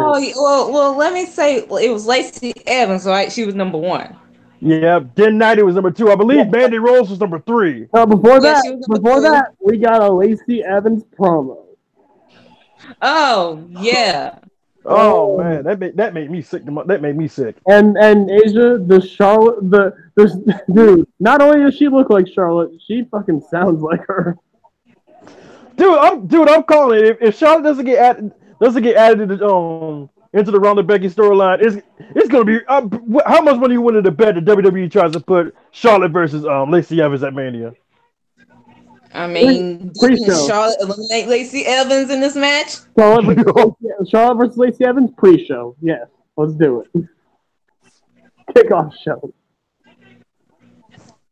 That's what they did. So you had Liv Morgan. Liv Morgan got did so dirty. She was out like 8 seconds in. The only talented Liv Morgan has these short was in the women's Royal Rumble for the shortest time. Yeah, even Vicky Guerrero last year was in there longer. Exactly. She broke Vicky's record. Oh. So then you had Mickie James. Then you had Ember Moon, who lasted 52 minutes in this match. With a messed up elbow, by the way, that needed surgery, and now she's going to be out for at least 8 to 12 months. Which I think if you were to put it into perspective, I think you could safely say Ember was the Iron Woman in this match. Yeah. Fuck Natalya. I don't care if Natalya was in there the longest. Ember was the Iron Woman. Actually, Natalya was in there the longest. She broke Sasha's record. Oh, that is. Oh. 1 minute. She broke Sasha's record. Wait, I thought Sasha had 54 minutes. 54. Natty had 56 or 55. What? Natty had 56 minutes, 1 second. But all she did in the match was botch. She did nothing in that fucking match. All she did in the match was botch everything. Okay. I don't care. We're not acknowledging Natty. We're going to acknowledge Ember. Yes. Ember. Dang, I hate we ain't gonna see Ember for about at least a year now. A fucking shame. And then you had Billie Kay. I like the strategy she employed. She decided to stay out of it. He's like, nah, I'm gonna wait on Peyton. Even though Peyton probably wouldn't have came out to like number 20, and you like what, number 5, 6? So Asia, can I film on my phone that spot we talked about with Billie Kay and Peyton Royce? So that Jarvis and Brandon can see it, because you guys don't know the spot we're talking about, right? No, what spot are you talking about? With the backbreaker. Because you and Hazel got on my case about that because I didn't see it. Oh my god. Asia, you can attest. How bad was this spot? Now y'all see why I get so hard on the fucking Iconics. See, in my defense, I didn't see it because my net was skipped. Yeah, that too. Yeah. The quote unquote backbreaker and that spinning wheel kick that Peyton did. I want them to win the tag titles. I cannot. More like maybe like a back denter, back. Even that. I'm gonna lay you on my knees. Just as a request, guys. When we get to 24, do you mind if I take it exclusively? Oh, yeah, I already. Oh yeah, go ahead. It's your girl, so. And she killed it, so yeah, let's keep going. Yes. So after Ember Moon, we got. Yeah, wait, hold up. Okay, I'm back. Okay. After Ember Moon, we got Billie Kay. Then after Billie Kay, Nikki Cross. Huge pop, by the way. Crazy Nikki Cross. Yeah, she was over in this match. She was over. Oh yeah, she's over. She's been over on the main roster since she's been there. Then we got Peyton Royce. And then that's where we get the spot. Yep. You get the spot that. Oh, and then not only with that horrible shitty backbreaker. The irony, they both lasted, Peyton and Billie both lasted 8 minutes, 38 seconds together. Really? Wow, that's true friendship. Then we got Tamina. Tamina. Then we got Xia Li. Yeah, one of the first NXT call up. I just thought of something. I can't wait to bury Brandon on the R-Truth thing. But anyway. Which can I just say, Shut up. Great. Speaking of the R-Truth thing, that's another thing we got to talk. That's another thing we got to talk about. Yeah, I definitely. have something to add to it too, but we'll get to it. Can I just say those? It's a great showcase for Xia Li. Yes. Excellent. Oh yeah, it was. Oh, by the way, we had Xia Li versus Mia Yim on the tapings. Yeah. So good. Yeah, and the ponies ruined it. Well, I mean, Mia Yim won the match, but yeah, the ponies attacked afterwards. Yeah. That's what I was trying to. That's what I was meaning. Like, yeah, like the match went on, but they still ruined it though. Yeah. Their presence alone ruined it. Yeah. And I'm just going to say, what I like about the Women's Royal Rumble this year is it was basically used as a showcase. Yes. That's what I love about the Rumble. That's what I love about the Rumble. They didn't like they used to pass last year for the first one, so they decided this year let's focus on the future. Let's not bring in any other women from the past. Let's use the future to showcase the women who are going to be here in the future. But it's not as good as the Rumble last year because we didn't have. Well, we got Maria and we got Alicia Fox. You got some of the divas in there. And again, I had the question: did you expect them to show up every year? Like, here's the thing: some of them probably don't want to do it, and some of them probably have conflicting schedules, probably have something else to do. You think Jacqueline's gonna show up like in 20 years from now at like 80 years old? Like, no. I mean, didn't Mae Young at one point show up? I mean, yeah, okay, so maybe we can get a Mae Young, but I mean, do you want that?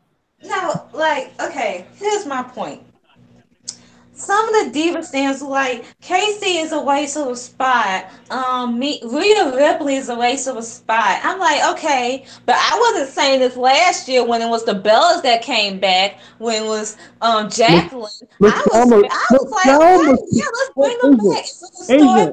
It's ever women's rumble. Anyone should get that spot. I'm not saying like shitting on the current future just because the like the divas, like the former women back last year, they got their moment. So let the current women shine. Like there's nothing wrong with that. There's nothing wrong with that. So, and if you got such an issue with your diva with your phase when the divas are not being there, you can watch the network. Which, okay, so who came after? Like if I was to say if I wanted one female from the past that wasn't in last year's Rumble that should have been in this year's Rumble, Victoria. Yeah, definitely. Or Jazz. I mean Jazz. Jazz, yes.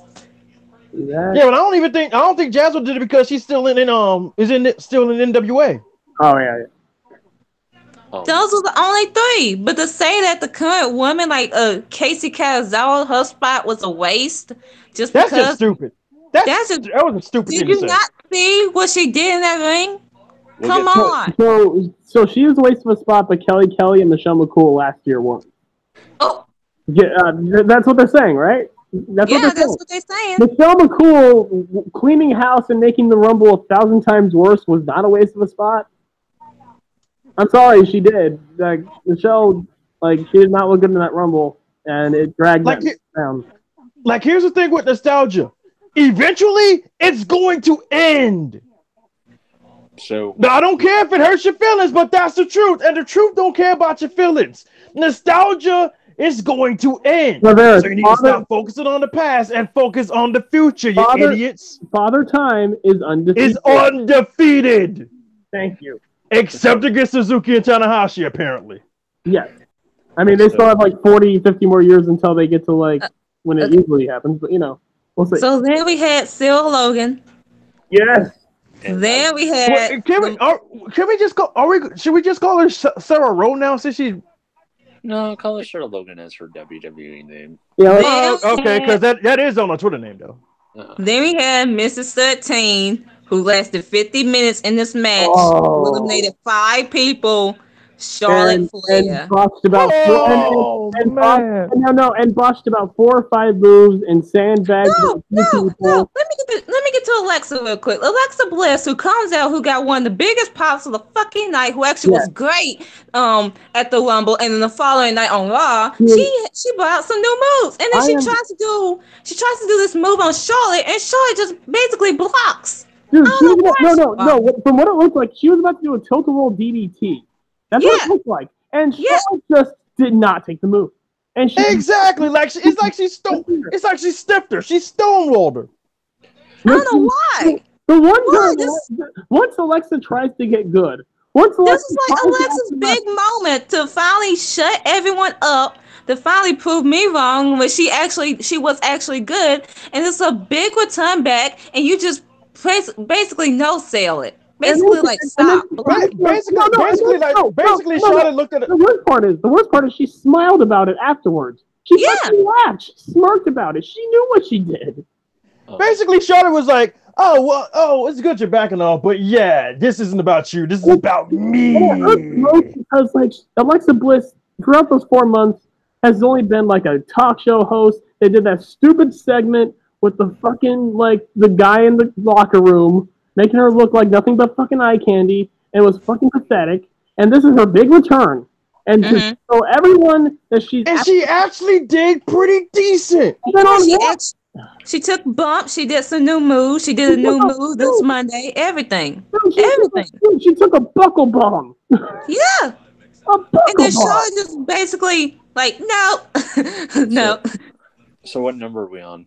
We're on 14 because we all know about Charlotte and that nepotism. We on number 14 with Mrs. Kyrie Sane. Won 2 awards, by the way. NXT female and overall competitor of the year for NXT.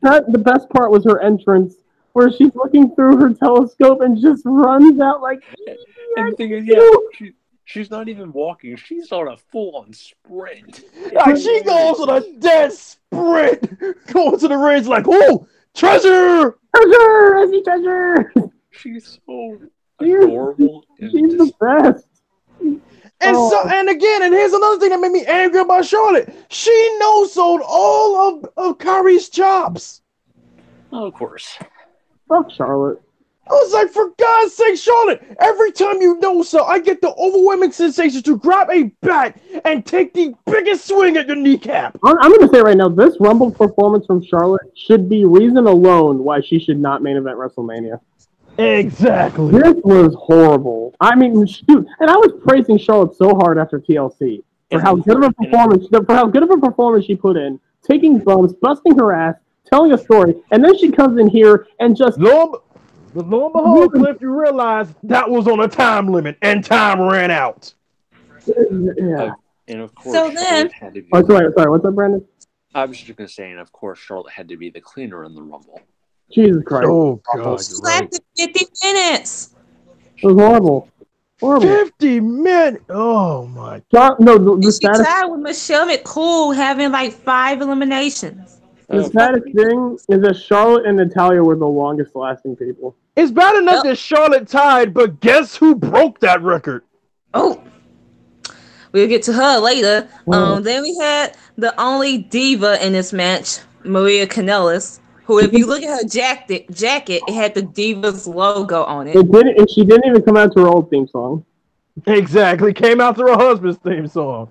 Mm-hmm. Then you had Naomi. That was trash. Yes. Then you had Naomi. Which Naomi? Let's talk about Naomi for a sec. Okay. The fact that she was playing The Floor is Lava. Yeah. Dude, her Rumble Survival spot was so good, and then Mandy Rose immediately ruined it. It's like, if you thought Naomi was good, wait till we get to Casey. But yeah, when Mandy Rose pushed her off the ropes, I was like, hey, can Kevin Steen just show up and just powerbomb her on the apron? On the apron, please. I hate to say it because I love Kofi so much, but those two kind of put Kofi to shame this year. Yeah, they did. Yeah. I mean, but the thing is, Kofi's done everything though. Exactly. Yeah, I don't think Kofi has anything left. I mean, he's done everything. Yeah, he's done 7 or 8 of these. How much more can you do? Then we had Candice LeRae. Oh, and that's one of the best parts. Dude, both husband and wife were in Rumble. It was awesome. It was cool. Yeah. Then we had Alicia Fox. Oh my God! And what was that dance?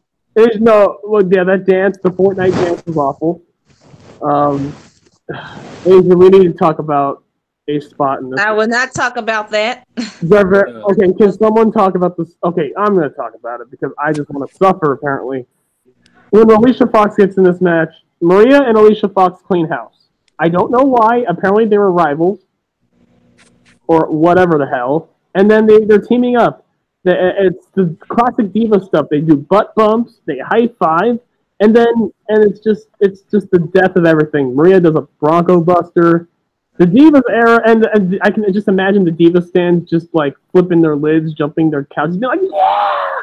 Like just losing their minds over this while we're just like our heads in our faces, or our hands in our just like, and we're just sitting there like, and see?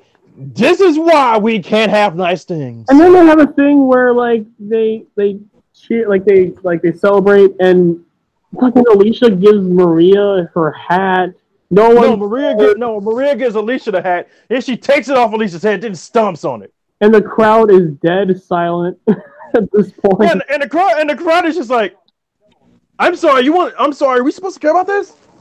Because we don't. Like, when was the last time we've even seen Maria? I don't give a shit. Like, what? And then Alicia Fox, after she stomps on the hat, flips, she just goes crazy, and I swear to God, she does a goddamn flipping front back bump into a temper tantrum. It was dumb. I'm not joking. It was so stupid. It was so dumb.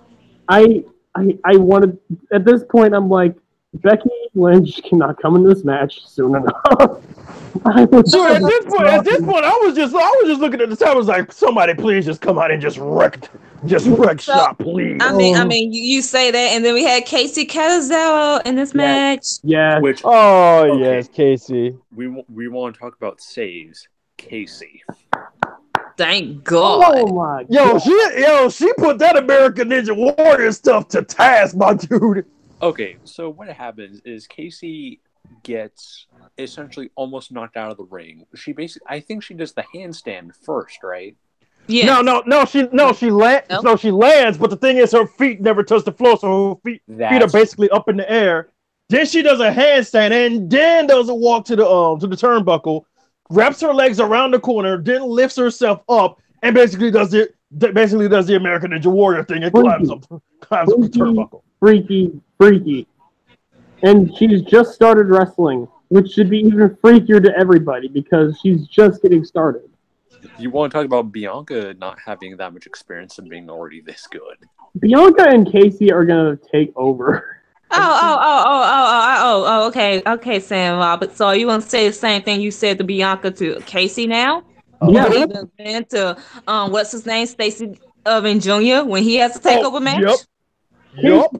Casey just has athleticism. She's nothing but, I don't know, flips. I don't know. You never know with Sam. He's an idiot. She also does lucha libre stuff, so that's another plus. The fact that she woke up the main roster crowd when she's a virtual unknown should tell you something about Casey.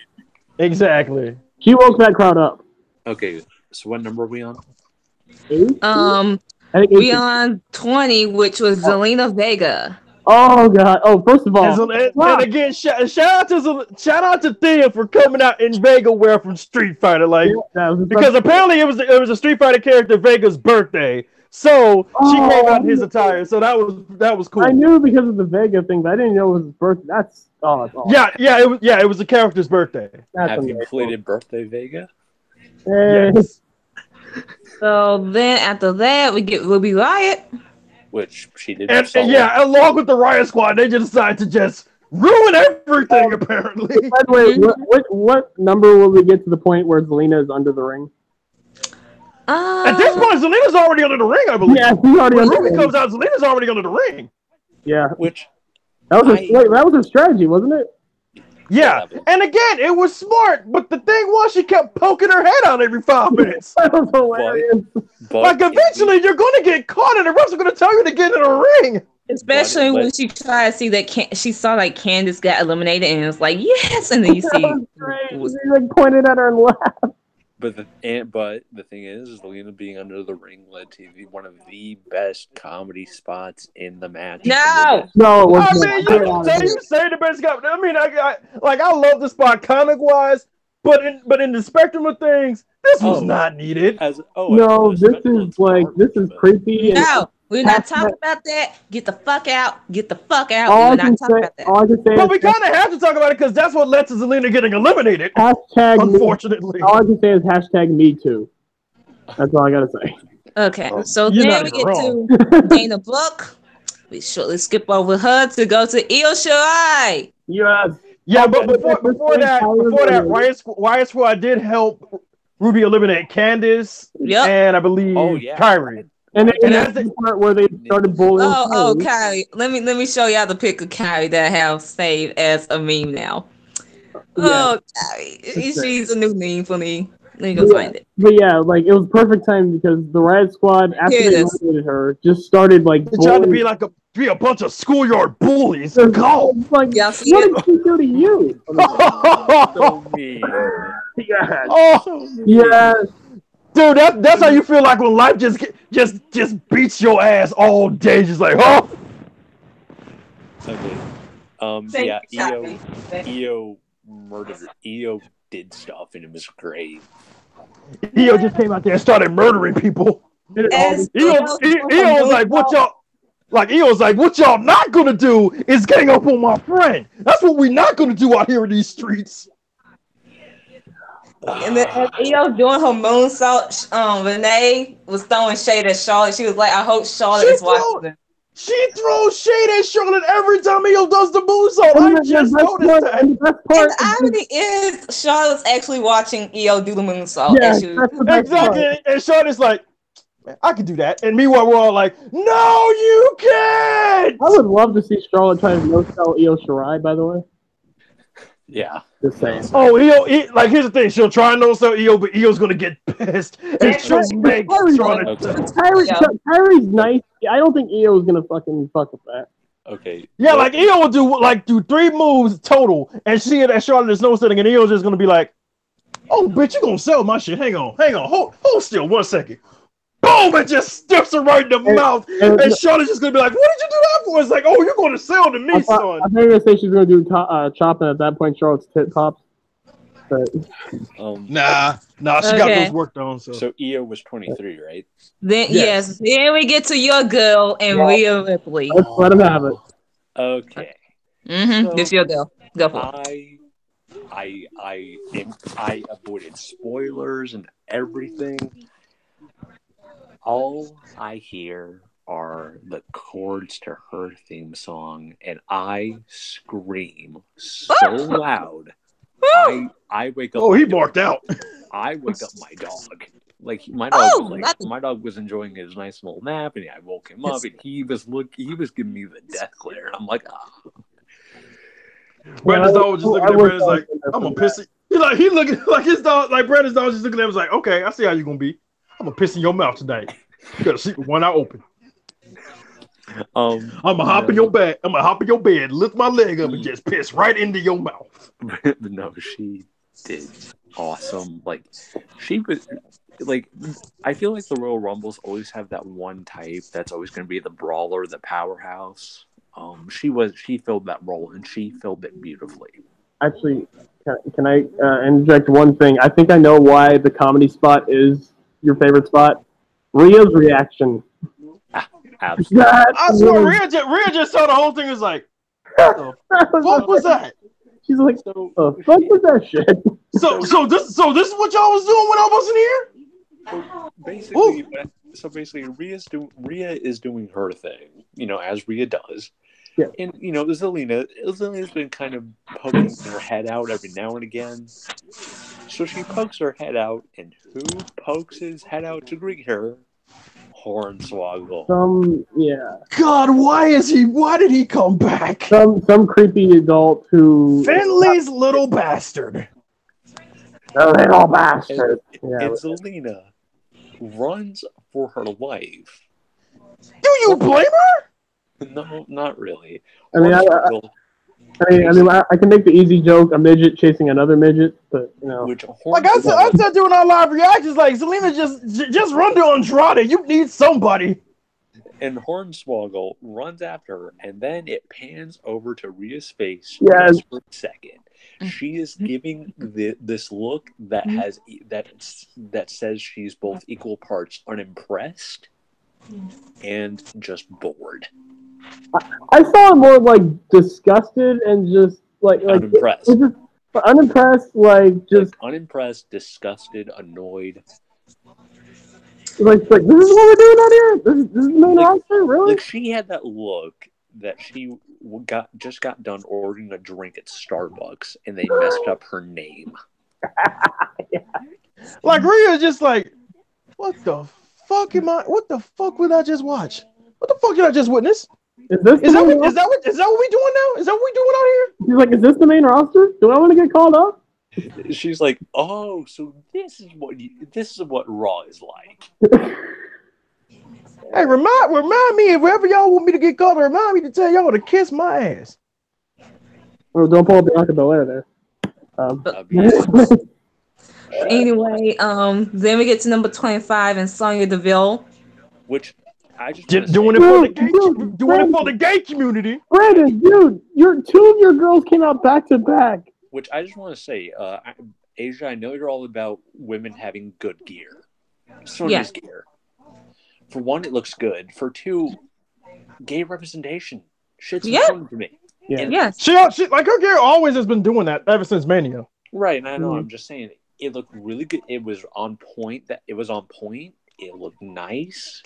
It was, dude. Sonya, just yes, please.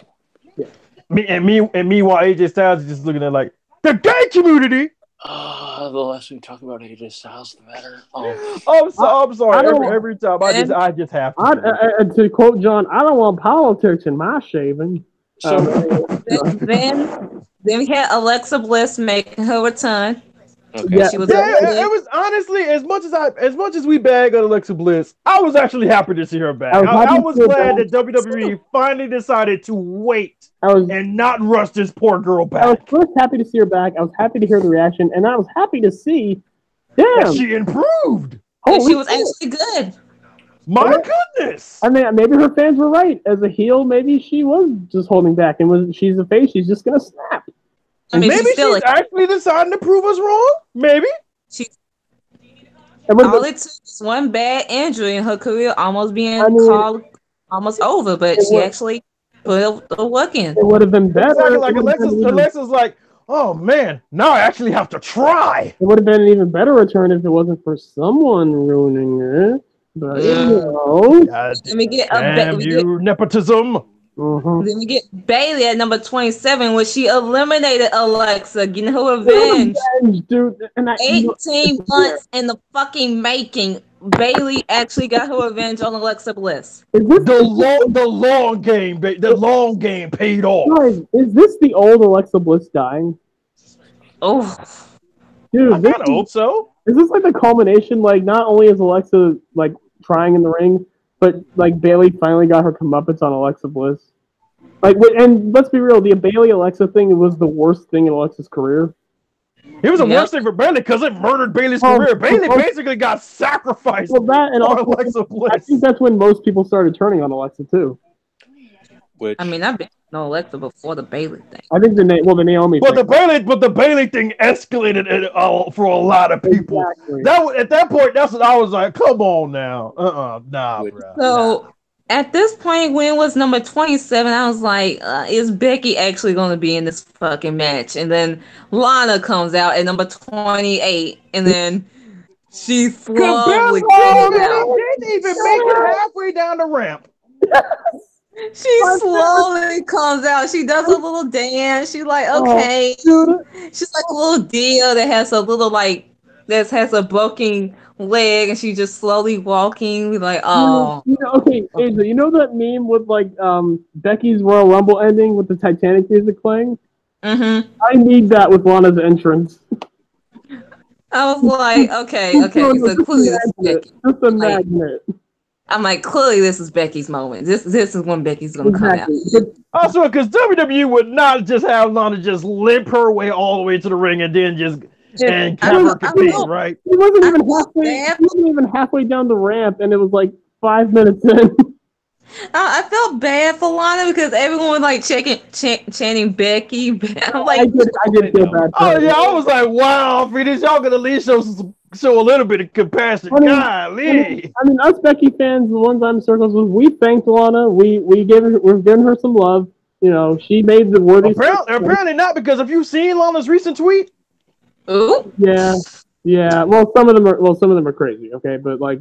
We've been again. You remember the tweet I said about how heels be posted on social media? Mm-hmm. Yeah. Like the logic that heels be using, especially heels in WWE, be straight up dumbfounding, bro. It's just like, bro, where is this logic? Which something I don't think we talked about that I actually want to give mention to, because we talked about this being a showcase, and what helps it being a showcase is the camera work. I actually want to give a shout out to whoever the camera guy was. Oh yeah, the cameraman did a good job. Because like on certain wrestlers, like on Io, on Kyrie, on Rhea, on Becky, their cameraman or camerawoman, we don't discriminate here, basically would do certain angles on certain women to showcase them doing like certain moves. yes. And to me that was pivotal, and they nailed that. Any spot in particular? What spot in particular? Any spot in particular? I mean, the stuff with Casey. Yeah. Oh yeah. The Naomi spot as well. Where like it was like she was gonna jump onto the steps, and the camera was right next to the steps, so it looked like Naomi was almost jumping into frame. Io's moonsault. Yeah. Yeah, Io's moonsault. The camera work on that was great. The camera work really liked Becky Lynch at one point, but I mean, at one point Becky owned the camera, but we'll get to her. I mean, it wasn't New Japan bad, but it was something else. So then we get to number 29 and Nia Jax. And when she comes down, she pretty much obliterates Lana, just beats her ass, and then goes straight into the ring. Pour salt in the wound. Okay. And then we get to Carmella as number 30. No, that's the thing. Nia was like, wait a minute, someone's injured and I didn't do it? I gotta do it. Nah. I mean, apparently, going by what the recent report says. Yes! Oh, we'll get to that. Dude, oh my god. So then Carmella comes out, and then we get Becky Lynch coming out, asking Vic Finley and everyone else, can she get into the match? And then finally, after like what feels like a few minutes, Vic Finley clears her to compete in the Rumble match. And then if you just see the look on Finley's face, like he doesn't even say you're in. Finley's just like, fine, go ahead. No, that's the thing. Finley knew, like, if he said it, it wouldn't have gotten a pop. But if he did the motion, the crowd was going to explode, and they did. Like Finley just looked like that one parent when their kid is just begging them to do something, and then they just finally get tired of the match. He's just like, go ahead. I mean, with Finley, there's going to be some bias there. I mean, he is the producer for the women, so he does have the right to make that decision. No, Irish. They're both fucking Irish.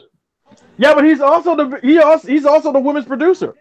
But yeah, I mean, but I mean, like, I'm sure Becky would have a even warmer spot in his heart because Irish pride. Yeah.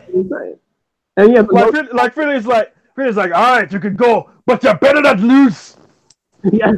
But dude, that when he made that motion and Becky started walking, that was the pop of the night right there. Yeah, the pop that Becky got, like that's what I called it right there. I was like, yep, Becky's winning. Becky's winning. Yeah, dude. In which it came down to the final four. At one point, I thought Bayley eliminated Charlotte. I was like, God, holy shit. Yeah, it was a great spot because Charlotte, I think, eliminated someone, and then immediately Bayley came up behind. And I will give Charlotte this: her facial expression was hilarious. Which we all wish Bayley would have eliminated Charlotte, but did you see Charlotte's face as Bayley was trying to eliminate her? Oh, yeah. Dude, but Sasha was like, no. I mean, Charlotte was like, no, you can't eliminate me. I have nepotism. He's like, I have nepotism. Wait, no, you can't eliminate me. I have nepotism. And then And like, it took Charlotte and Nia Jax to eliminate Bailey. And here's the thing: Nia eliminated Bailey accidentally because Charlotte kicked Nia into Bailey. Can I just mention something very sad? Charlotte, Bailey, Becky, and Nia are in the ring. There is no horsewoman pride here. Charlotte and Nia are teaming up. I swear, it's like, bro, y'all are 3 of the 4 horsewomen. Y'all team up against the Samoan, you idiots. Turn in your horsewoman card. You don't deserve it. So then we get to the final 3 of Charlotte, Nia, and Becky in the match. The fact that Nia Jax is in the final 3 of the Royal Rumble is a travesty. 2 negatives. Becky gets taken out of the match. She wasn't eliminated, but then it was Nia and Charlotte. They're battling, and then Nia's on the apron, and then Becky eliminates her by taking her sweeping her, taking her feet out. Yeah. And so we get Becky and Charlotte, but as Becky about to get in the ring, Nia doing Nia things pushes Becky, and then Becky hurts Becky's knee. Mm-hmm. Proving once again, Nia Jax can't even do the simplest thing without hurting somebody. Dude, she did it with Lana, so like So then, while Charlotte's in the ring, Corey Graves is like, "Well, Becky can't compete, so you might as well award the match to Charlotte." Becky's like, she gets in the ring, she's like, "Fuck off! I'm about to compete." And then they fight until Becky eliminates Charlotte, and Becky wins the Rumble. And that again got the pop of the night. Yeah. Mm-hmm.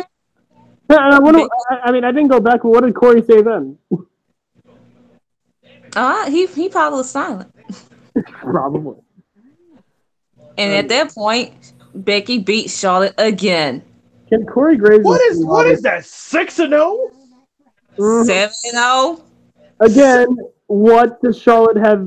What does Charlotte have to be in the main event of Mania at this point? Nepotism. Nothing. No. Yes, but no. Becky wasn't in the match. Which, to be fair, guys, You lost to a one-legged Becky. Oh yeah, go on. Yeah, to be fair, ladies and gentlemen, that was not the last we would see of Nia, but we'll get to that. Unfortunately. Becky Show on her way into this Rumble match. I lasted 50 minutes. Meanwhile, I'm in the crowd screaming, "You show on your way to the women's championship match every time you exist." I'm a new Charlotte. I have black lipstick. I am new, and I am coming for that title because I am a Flair. Ric Flair regrets that you were born. He wishes Jay Lethal was his only child. Just fucking fights, god damn. So then we get to the match that, god damn, I felt bad for I felt bad for AJ and Daniel Bryan, man. I feel bad for Daniel Bryan. I guess I feel bad for AJ Styles, but I mostly feel bad for Daniel Bryan. This was my bathroom break. This match structuring, this card structuring was garbage. It was a good match, but the crowd was... AJ did one amazing move in this match that I've never seen before. Here's my thing. Whether Becky or Charlotte won, if Charlotte won, the fans would have been pissed off. But if Becky won, the fans would have been like either way, whoever won, whichever match followed the Women's Rumble. They were still doomed. Which is why I feel like the tag title match and the WWE title match should have been switched. But again, this match was great, but it was good, but it was I was bored. The crowd was bored. We were just getting off the high of Becky Lynch winning the Rumble, which should have been the main event. I'm sorry. Should have been the main event. You can't top that. But I have to highlight one thing in this match. I don't think I've ever seen this before. AJ did a move around the end of the match. It looked like he was almost going for a calf crusher, but it turned into a banana split. And somehow he lifted him. It was like a banana split powerbomb. You guys know what I'm talking about here? Yeah. Yeah, I know what you're talking about. I have no idea how AJ did that. What the? AJ Styles is... look, I will insult... I'll drag AJ Styles for being an idiot, flat earther, dumbass. But Hillbilly. in that ring, god damn, he's He's in good. the ring, he is one of the best in the world. He did a Pele, dude. He did his Pele kick. His foot hit the rope, and he still pulled it off. Which Asia, I'm actually glad you brought this match up because I actually forgot about it for a second. Yeah. Oh, see, but you have an excuse for forgetting that match. I should not have forgotten Ronda Sasha. So. Well, I'm just saying, I'm glad she brought it up because for a split second, I forgot that match happened. And I don't blame you because, I mean, I think the whole crowd forgot that match was going on because they were just fucking sitting on their hands on their fucking phone. Yep. It was sad. And Daniel Bryan was not happy after that match. If you listen to that interview, the only thing he talked about was he just shat on the Phoenix crowd. I mean, it's not his fault. It's not even AJ's fault. It's just the match placement. You can't follow Becky Lynch. You can't follow it. At this point, you can't follow Becky Lynch, period. I'm sorry. Not to mention, how do you follow... Dude, Daniel Bryan is literally now knowing how it feels to be... Like, Daniel, you were in that position in 2014. Now you know how it feels to be everyone else. Even this past Tuesday, he was getting Becky chance doing his segment. Here's the thing. Let's just take Becky out of the equation for a minute. How do you follow a Rumble that showcases Kairi Sane, Io Shirai, Xia Li, Rhea Ripley, Kanzaro, Naomi? How do you follow that? Simple. You don't. Simple. Which is why the tag title match should have been the cool down. Again, there's no way Brock versus Finn should be a better match, but we'll get to that when we get to it. It was. I mean, I will say Brock did try for once, but we'll get to that. For once, Brock tried. Like, Brock only tries with people that he wants to try against. Like, he tried with Seth, he tried with AJ, and he tried with Finn. So then we might as well get to that. Brock versus Finn Balor. I have to say one more thing. I wish he fucking tried with Samoa Joe, but, Unfortunately, I wish he tried with Braun the first time, but unfortunately... See, I think this is kind of what happens when you keep shoehorning him against Roman and not taking the belt off him and putting it on Roman, which was why Lesnar threw the belt at Vince after Mania last year. Oh, Lord. That was funny. That was hilarious. Like, Brock walked right backstage, looked right at Vince, and just chucked the Universal title at him and left. And while he was leaving, Vince was like, "Hey, asshole!" It's like, "Oh, Brock's already gone." No. While that's happening, Self is in the corner. You see Self in the corner. He doesn't even flinch. Like Self was like, "See, you should have had me." But hey, I mean, let's be real. The original Bro would have done that. So this match actually had some pretty good storytelling. It did. It really did. It did. The craziest thing, and I just love wrestling fans. Brock Lesnar has had a real life fucking thing happen to him that could have that could have killed him. Yes, the diverticulitis. It literally could have killed him. It could have ended his life. Diverticulitis is not something to fuck with. And they literally called back to his diverticulitis in this match where Brock. I think was it Brock was trying to run after Finn, right? Mm-hmm.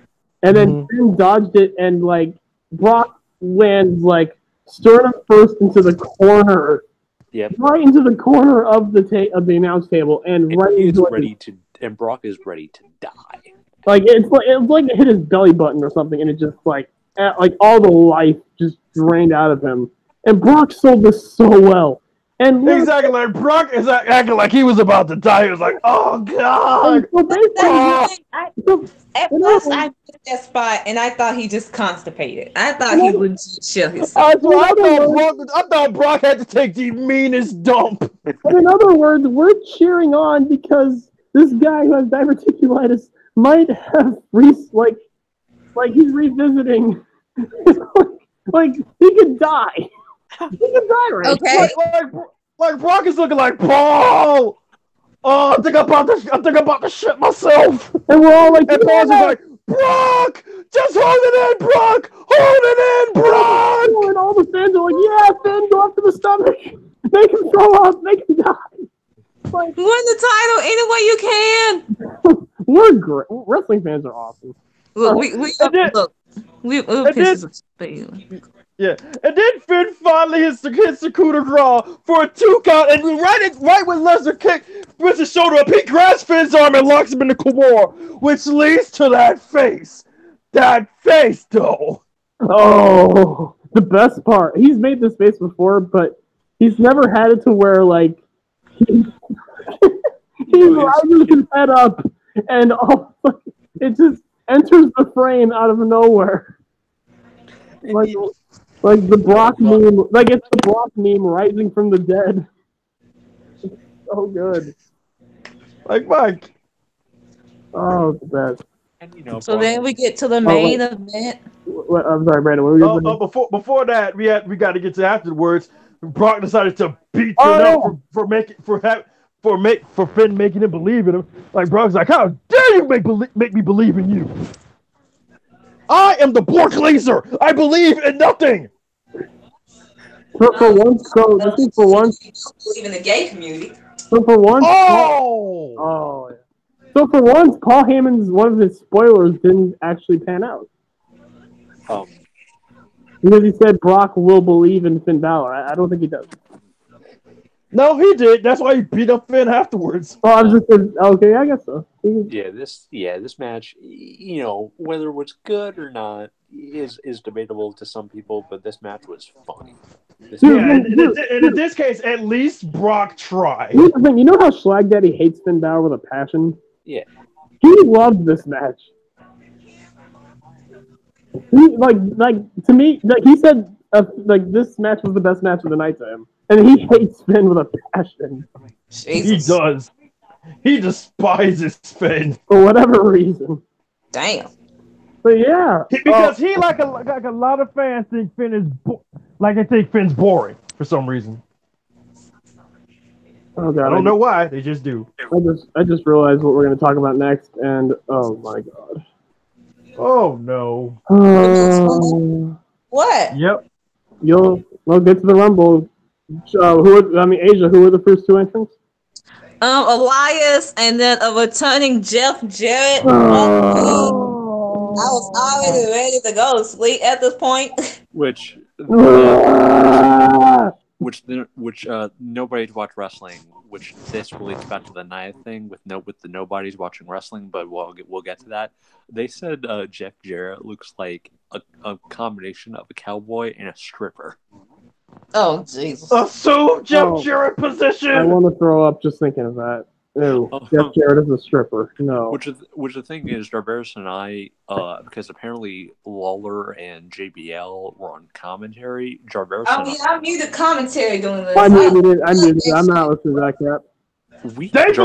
Thankfully for me and Brandon, we were listening to the Japanese commentary, which that's is awesome. amazing. That's awesome.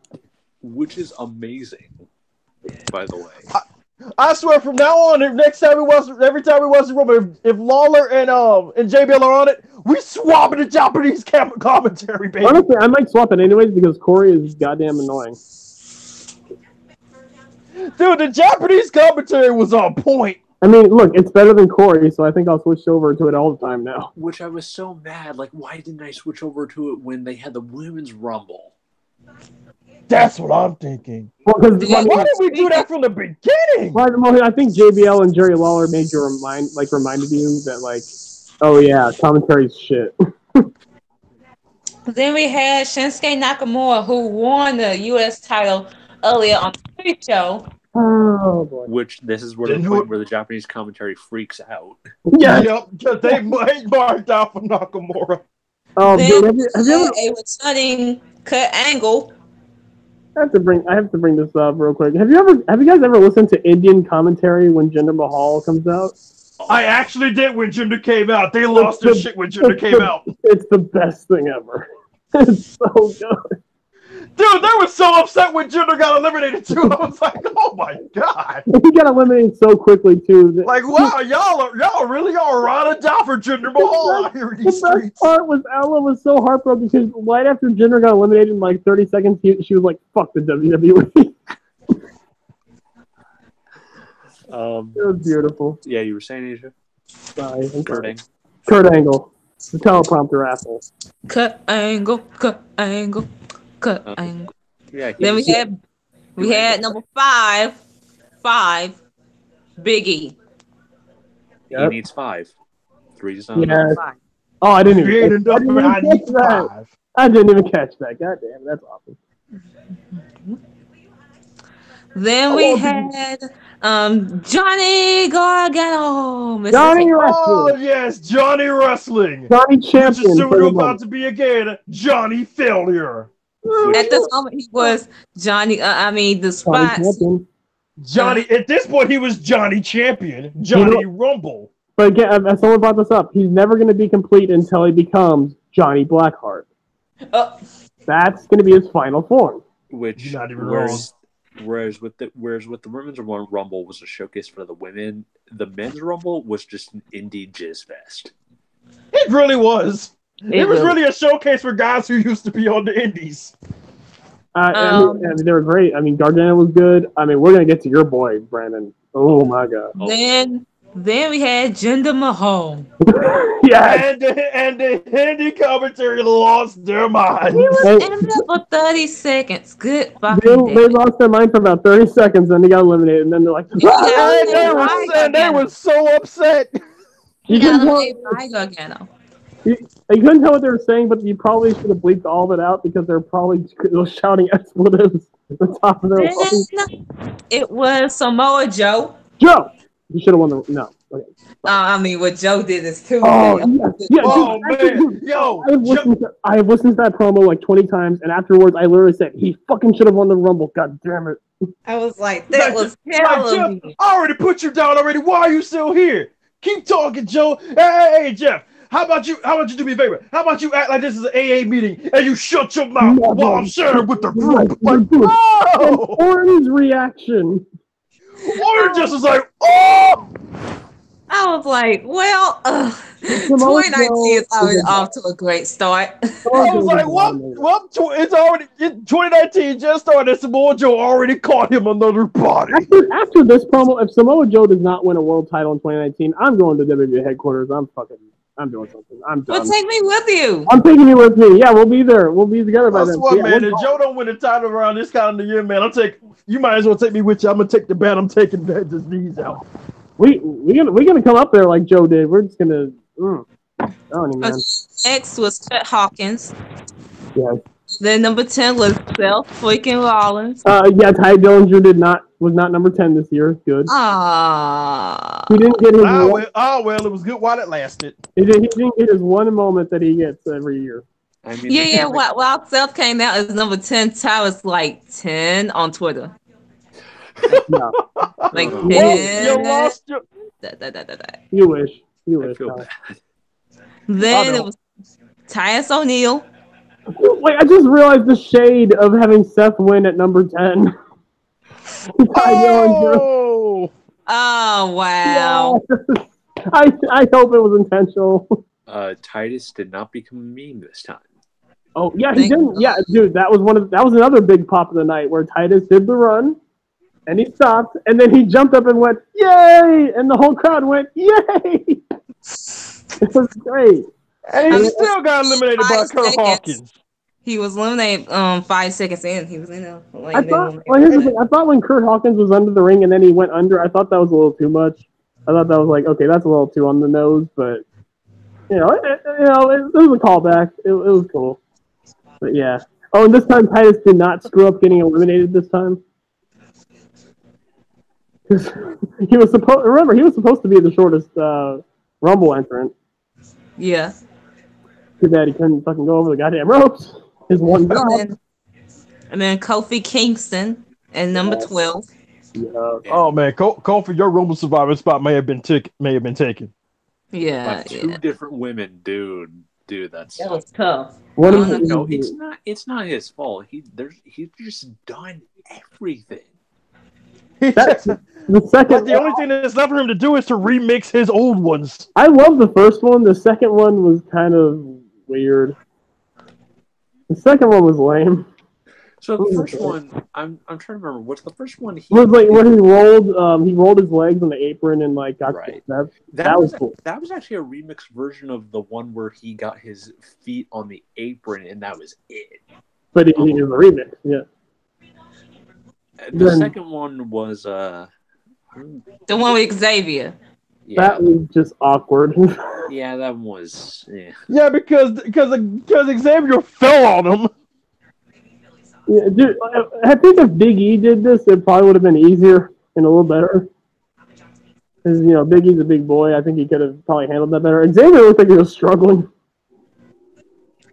So then we got Mustafa Ali. Yes. Then we got Dean Ambrose. Oh boy. Oh boy, we really need to talk about the homie Dean Ambrose. Oh my god. Then we got No Way Jose. Or formerly Dean Ambrose. The artist formerly known as Dean Ambrose. No Way Jose came out, gets eliminated, and then dances back to No Way Jose. And then and it was interrupted by Zeus. Yes. Drew. I love how Drew's gimmick is that he just kills fun. It's the best. Which I love Drew, we all do, but that headbutt sometimes really scares me. Exactly. After watching Shibata, oh god, please. I mean, he does it safe. Like, he's safe with it, but it's like, one of these days, you're going to legit crack your skull open, and we're going to be looking at another Shibata. I don't want to hear that thud, okay? Because you could hear it with Shibata. It was nasty. I'm telling you, man, that one with Nakajima still makes me sick to my stomach. Then we got Xavier Woods. Then we got Pete Dunne. Oh, the Bruno. No, wait, what? No, wait. Xavier was already out there at that point. No. I'm saying like Xavier. Oh, yeah. Kofi and We talked about the second save, like kind of, later on, like. Okay. Okay. My bad.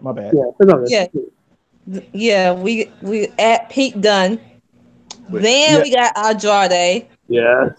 He made Andrade killed it. Yeah, he killed it in this match, and he eliminated Randy, which last year Randy eliminated him, so he got some payback. Nice. And he made the final four too, which was amazing. He lasted if not 22 minutes in this match. I'm calling it. Next year he's probably winning. Yeah, that'd be cool. Then we got Apollo Crews. Again, man, Apollo. This man is so talented, but man, he has no character, and that is a shame. Again, ladies and gentlemen, if you've noticed the theme of the Men's Royal Rumble, congratulations. Exactly, because we've got Drew Galloway, Uhaa Nation, and La Sombra. I mean, we also got John Moxley, but Yeah, and John Moxley. And Tyler Black. Tyler Black, of course. Yep. That's about it. The rest of that I can think of. Then we got Aleister Black. Okay. Brandon, I know you went with Rhea Ripley, but to me, Aleister was of your favorites. He stole the show. Dude. I mean, he gets in there and he is killing everybody. He's cleaning house. He's already my hero for eliminating. He is dropping bodies. He eliminated Dean Ambrose. Like, here's the thing: you get into a match, whether work or shoot, with somebody who legitimately does practice kickboxing. Why? Yeah. Why would you do that to yourself? He knows kickboxing. Plus, he's been showing Zelina how to do kickboxing. And also, did Aleister Black of all the NXT people, I think he got the biggest pop too. Yeah. Yep. Legit. I think he and Gargano. I think. Which did Pete Dunne come out before Aleister or after Aleister? Before. Okay. Before. So he got a big pop, but it wasn't as big as Black. It was a big pop, but not. Okay, so I can talk about it. So Pete grabs Black's fingers. Yeah. Doing the normal Pete Dunne joint manipulation as he's known for doing. The best part of the whole match. Breaks Aleister's fingers. Aleister is like, screw a doctor, and he proceeds to do the most metal thing ever. He takes his finger and just pops that back into place. And just continues on. Like the fucking boss, not the boss, but the fucking He's amazing. He's a Sin Cara. badass. He's a bona fide badass. Hey, Sin Cara. Take notes. Oh, I was live for that, by the way. Hey, Mystical, take notes, son. I was live for that. That shit was amazing. Then we had Shelton Benjamin. Yeah. Which if you go by me and Yim, that's when the Royal Rumble got ruined. Yes. Jesus. She would never get off his They're neck. going so well. Never. They had the weirdest friendship. It's the best. You It's can't just really even weird. tell if they like each other anymore. Then you had Baron Corbin, which if I went back and rewatched the Men's Rumble, and then when Baron Corbin comes out, he takes off his shirt and then he has underneath another shirt. I was like, Baron Corbin comes out and proceeds to just ruin everything. Baron Corbin is like starting. you know that meme when it's like New Year, same me. That was Baron. Baron Corbin's starting to become so bad it's good at this point. I'm almost to that point with Corbin. He's so bad. He's so bad and so corny and just so lame that I almost like. It almost goes the other way with me. I'm just like, oh shit, it's that fucking guy. I swear, when he eliminated Alistair, I swear I felt like turning off the Rumble. That wasn't so bad. That was good. That was just so bad. I want to fucking kill him. But you know, hey, it is what it is. I mean, didn't you also get like no reaction whatsoever? Oh, he got no reaction at all. Nope, none. So then you got Corbin. What do you expect? You got smoking dick Jeff Hardy. Yep.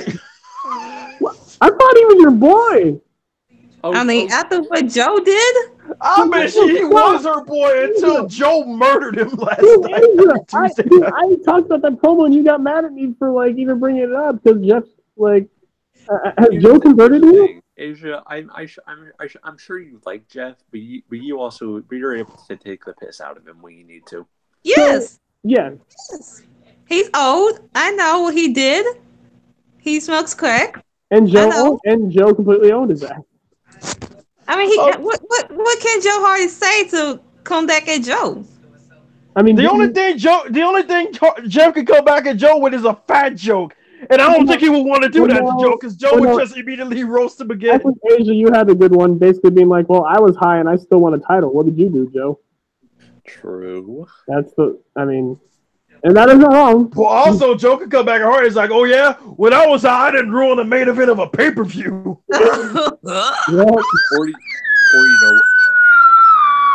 Or you know what? Or if he didn't want to be that obtuse with it, he could just say, "How was your 2011, Jeff?" I mean, then Jeff could, to be fair, Jeff could also say, at least in 2011, I didn't have a penis tattooed on my forehead. So, it's tribal. It's tribal. Oh, we entering shoot week. Okay. Hey, I can shoot on Joe too. Joe had his moments. 2010 and 2011 were not the best years for Joe either.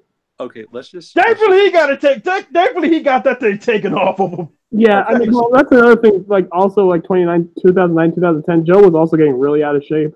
Okay, let's just all agree. 2010 to 2011 TNA was bad. It was really bad. It was garbage. Good God. It was so bad. People didn't even know where RVD. People thought RVD had retired while he was TNA World Champion. He was really very good. Damn. He was really very good. Yeah, it was that bad. RVD talking. I was like, yeah, people saw me. RVD said people would see me in airports like, hey, dude, I thought you were. Hey, dude, did you retire? He's like, no. While he was holding the TNA title, he was like, no, I'm still wrestling. He's like, oh yeah, where you wrestling at? TNA. See, I was like, where? I would phrase the question. I'm like, did you retire with the TNA title? Did you retire and take their title with you? Oh my God. Yeah, we had Rey Mysterio. This time he didn't get booed. Oh man. Hey. We're talking about indie people. Tommy End. No, that's another indie guy. Tommy End. Yeah. Yep. Yes. Then we had Bobby Lashley. Bobby Lashley, and he got eliminated immediately. 13 seconds. Oh, didn't have the headband. You know, is it bad that I forgot about Bobby Lashley's elimination? I mean, he was in it for 13 seconds. He didn't have the headband. He didn't have the triple play powers. That's true. Wait, he didn't have the headband when he won the title, or do you know he did, didn't he? He did, but it came off like halfway during the match. Well, I mean, it still counts though. He still had it with him. Okay, then we have Braun Strowman. Oh, Braun, they have ruined you, my man. I mean, speaking of really very dead. And then I told y'all Dolph was going to come back. Because earlier in the day, it was like Dolph Ziggler's taking a break. He might go to AEW. We all knew. Dude, he's done this so many times. When he told me that, like, oh, he's teasing being released, I'm like, he's been teasing this for like 3 years. Come on. Yes, now. he teased it last year. He's here to show the world. He's here to show the world. This is gimmick at this point. He's like, I'm doing totally leave. I'm totally leaving. I'm done. And then he shows up. That's his gimmick at this point. Dude, I swear, but he not only did he show up, but he eliminated Drew, and man, I just got so depressed. I was very pissed, and I was very mad at Dolph, but luckily later he would definitely make up for it. Dude, I wasn't mad. I was just depressed. I was sunk into it. Dolph did make up for it. And then, you know what? He didn't even show up for Raw. He wasn't even on Raw. Oh, God, you're right. I'm sorry. Dolph is still kind of low-key my hero for what he did later in the match. Yeah. Oh, I mean, what did he do later in the match? Oh, yeah. Oh, you remember what he did. Mm-hmm. Okay. Now, okay. Then you have Randy Orton. He hears voices in his head, guys. Another guy, low-key my hero. And apparently he's babyface again. I don't know why. Then you have R-Truth who comes out. Brandon! Hey, Brandon! Nia Jax. Brandon! Okay. What's up? What's up? God damn it. Nia Jax comes out and she enters R-Truth and takes the spot for Braun. What's up? I just want to... Figuratively and literally. Which I just want to talk about something real quick. You know, because I think we're all familiar with the Nobody to Watch Wrestling. Yes. You know, the two drag queens and their one. Yes, I watch it. Yes. Their one gay friend. One of them, I can't remember which one, apparently likes Nia, and they said about her injuring people, this is just something she's gonna have to get over, and she just needs to get better. Here's my problem. The problem is when you do it multiple times and you do not improve, that's a problem. Yeah, that is a problem. When you've been here for 4 years, that's a detriment to every. When you have injured 10 people in the span of nearly 400 matches, that is a problem. We shouldn't be giving them a second chance when it could be a detriment to this many wrestlers. Like 10 injuries, that's like.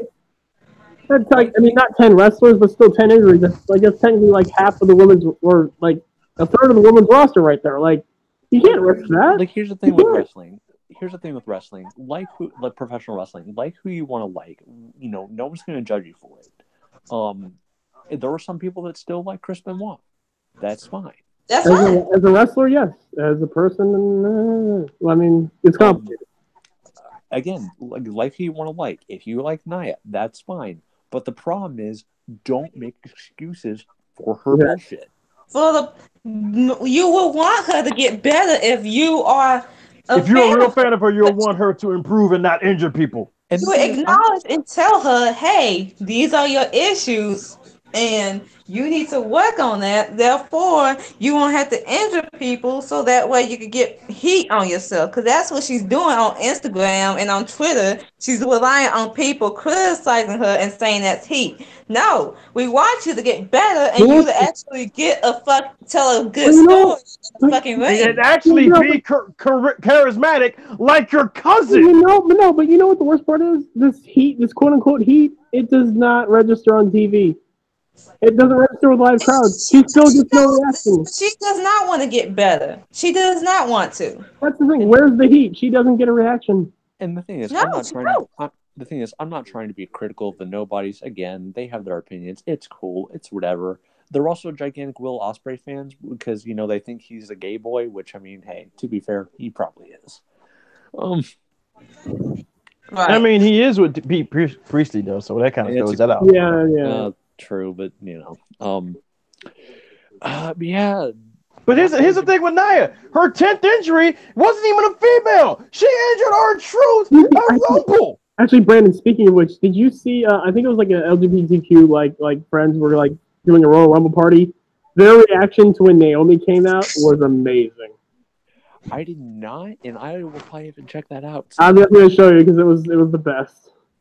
And this his thing, Naomi even retweeted it saying like, "I love you guys, like keep it up," and yeah, it was really cool. Yeah.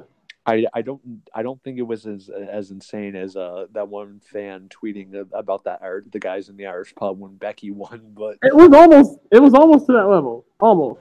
But then again, that's Ireland. What do you expect? I mean, it's Ireland and it's drunk Irish people. Yeah, it's gonna be insane. Come on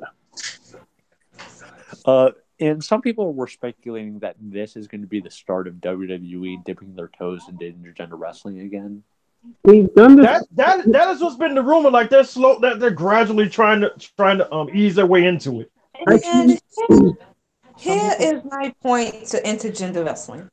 I like it. I welcome it, but I think it should be a novelty thing in WWE. I think it shouldn't be done every like one. It's done here and there. With the WWE, the thing is with the WWE, there's no way you can make it a regular thing because they have a women's division and a men's division. You can't do intergender wrestling that often because it wouldn't make sense. Do you want to? Yeah.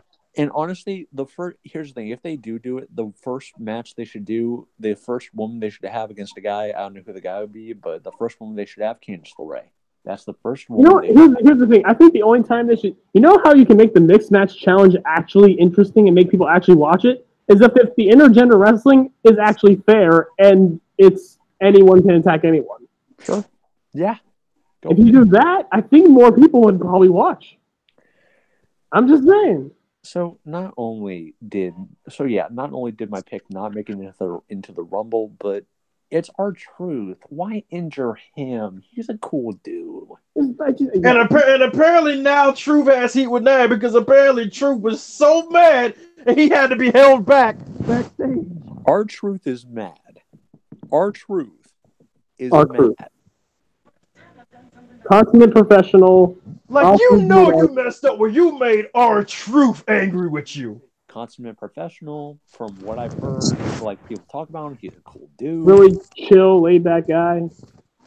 Like, awesome to be around. Does everything apparently the company asks him to do, even if it embarrasses him, he's totally cool with it.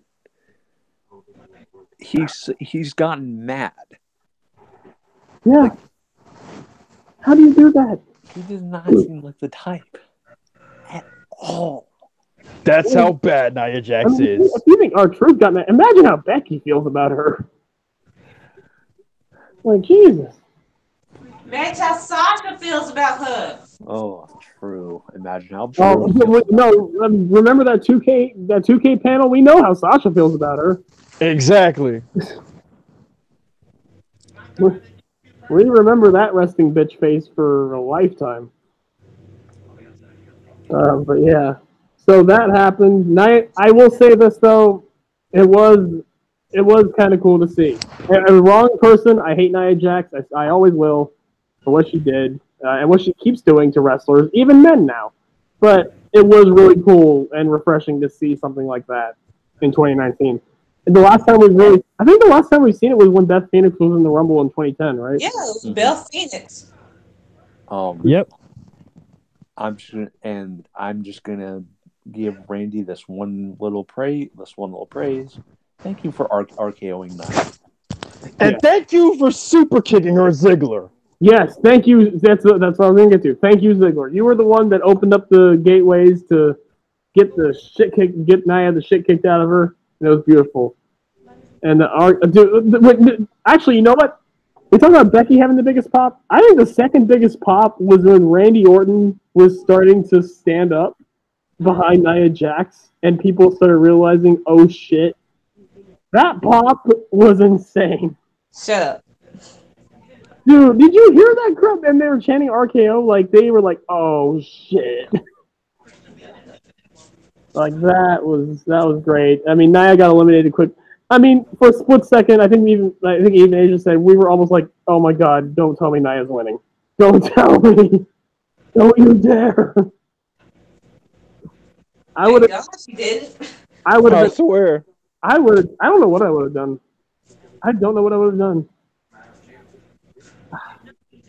Nia Jax versus Brock Lesnar for the Universal title. We know Brock will have no qualms murdering a bitch.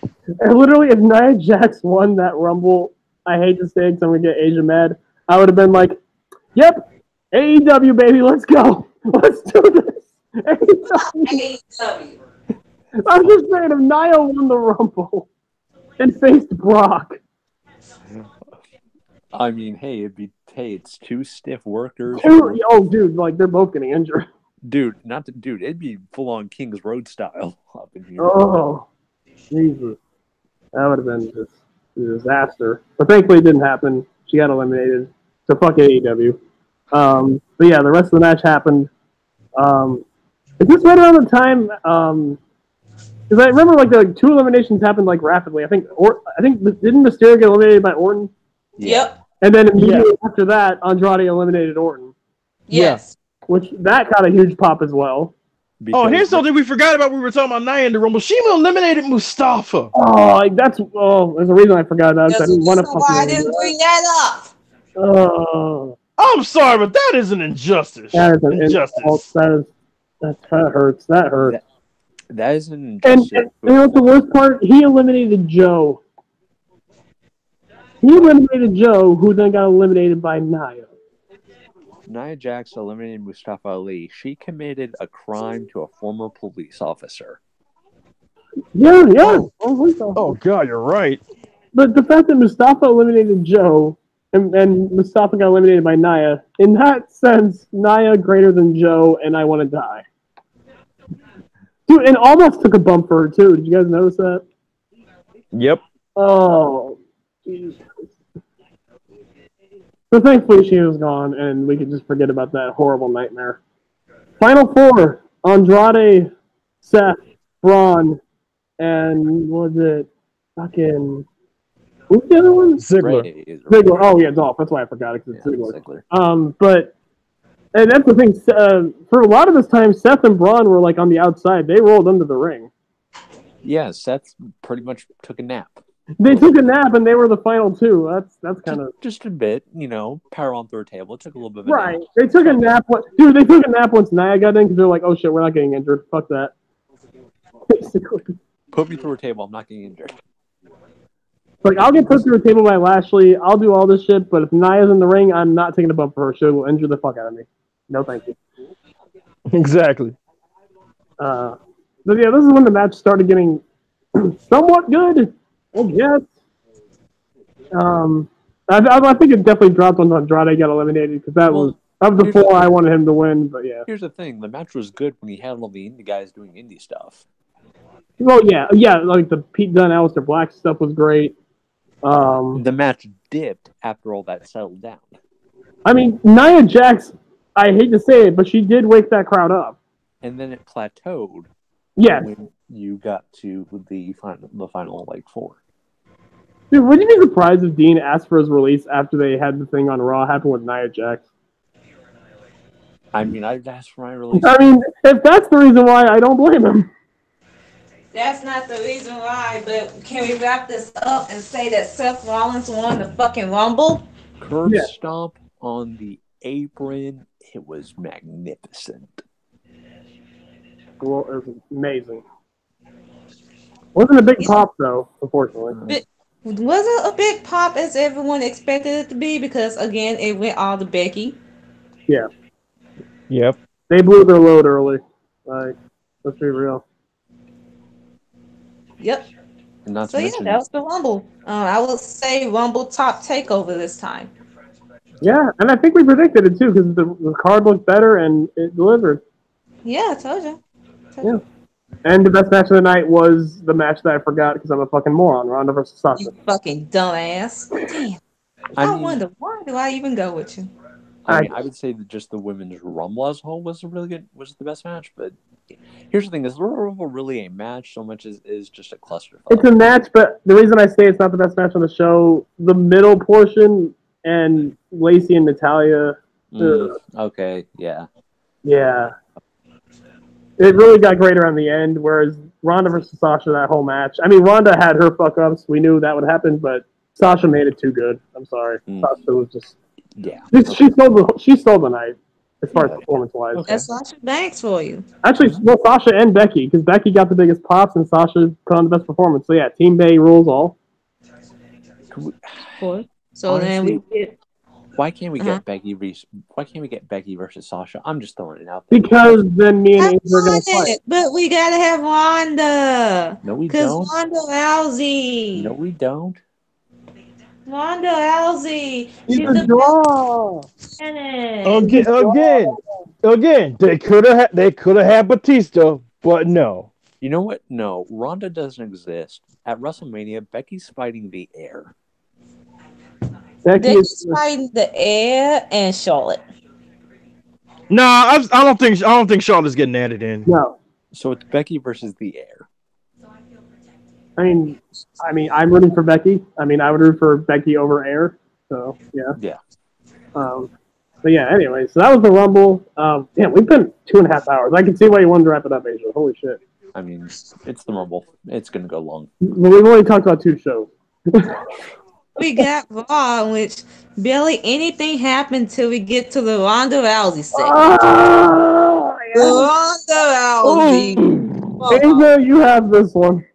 Okay, so Ronda Rousey comes out. She's trying to go over what happened at the Rumble, praising Sasha, but the crowd was not having it. They tore into her. She kept stopping. She was stuttering at one point. She just kept like. See, the Rumble crowd was mixed. This crowd crowd ate her alive, and then she was like, "Okay, y'all got me to stutter. You got me." I was like, "Why are you even saying that?" And she laughed, and then she had this look on her face, like, "Yes, please stop." And then she tried to do that thing where she like hold the mic to her mouth and then stops and then like trying to play with the crowd. I'm like, bitch, don't you dare do that. She was like tossing the microphone to herself, like spinning it around, and she just had this look on her face, like, fucking motherfuckers. Like she was clearly irritated, but she tried to play with the crowd, but it was like she is not good with crowds. She cannot handle booze. Again. Talk to Roman and John Cena. So then, even like she got Becky chance, and then she tried to like play it up, like, you know what's next, and then she points at the Mania sign, and then she's her best. I know you're watching, and then she kept like no, it was like, yeah, Becky, more Becky chance. The crowd still booing her, and then they had to send Bayley, who was I think she was eating something or she was chewing on some gum. Yeah. No, I think she was back at catering, back there at catering eating, and they literally had to drag her out to save this segment. When you had to send Bayley to help you, who's not the best on the mic, let's be real. Bayley had to they had to play her music early to save this woman, and then they have a good in the beginning of the match, it felt like Ronda was off her game, so Bayley basically had to stealth her and like tell her to get it together. Damn, the fact that Bayley had to be like, "Bitch, get it together," is that's like Bayley had to be like, "Bitch, get your shit together." I don't just tell that fucking yeah. And then during the match, Bayley brought out the bank statement. Yeah, she beat Sasha, and then the match ends with Bayley tapping out to Ronda's armbar, and then they pay some respect. They shake hands. And the crowd is all sitting down at this point. Yeah. And then whose music do we hear? Whoa! The man. And then the whole crowd stands up. Leg, Becky Lynch. And I say the crowd was sitting down because after that, the whole crowd at the same time. The crowd just popped. The crowd just like, damn. It's damn. It's embarrassing for Ronda, and I mean I love Bayley, but man, Becky fucking Lynch is over. I love how Michael Cole said it too. He was like, "The man is here." Like, you're damn right. The man has arrived. And I love the horsewoman pride, by the way. They both threw up the four at each other. Becky saying, "Good job." Becky just ended Ronda's life. That thing, like, you thought the crowd, like, before the whole match with Bailey and Ronda, like, that was like when Becky came out, I was like, oh yeah, it's done. It's done. Like, here's the thing. I thought Becky wasn't going to show up and go around until after Chamber of Fastlane. But no, man, Becky immediately came out. I was like, yeah, Ronnie, I'm coming for that belt. And I was like, oh, this is going to be a long road. Let's be real. Becky saved Ronda's ass, too. Yeah, she kind of did. She lit a fire under her. She even said, ignore the crowd, like, under her breath, like, ignore them. Don't worry. Like, Becky had to help her. Becky's presence is what gave Ronda in the second half the best promo of her career. I'm just going to say... I told y'all about Becky Lynch. I'm just going to say if Becky, when Becky retires, or if she wants to do some side work, she should be in charge of promo classes at the PC. Yeah. I'm down with that. Well, first of all, she should have her statue in the front of the Hall of Fame that they create. That should be their logo. Their whole intro should be nothing but Becky Lynch, then, now, and forever. And, just go all out. Like Andre the Giant Memorial Battle Royal? No, Becky Lynch Memorial. Like, we're doing that. You want Becky Lynch's face on cups, knives. On cups, on the turnbuckle. I want them on the turnbuckles. I want them on forks, knives, or whatever CM Punk said next. Spoons, socks. I want WWE to start working on Becky Lynch the movie. Yes. Which Becky got like 5 new shirts on WWEshop.com right now that you should go buy. Yeah.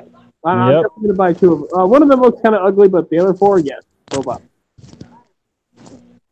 So yeah, Becky said that she's coming to take Ronda's title, kick her ass from the whole world. Oh, you forgot the best part? Oh, well, you're going to get to it now, I guess. We'll go ahead and say it.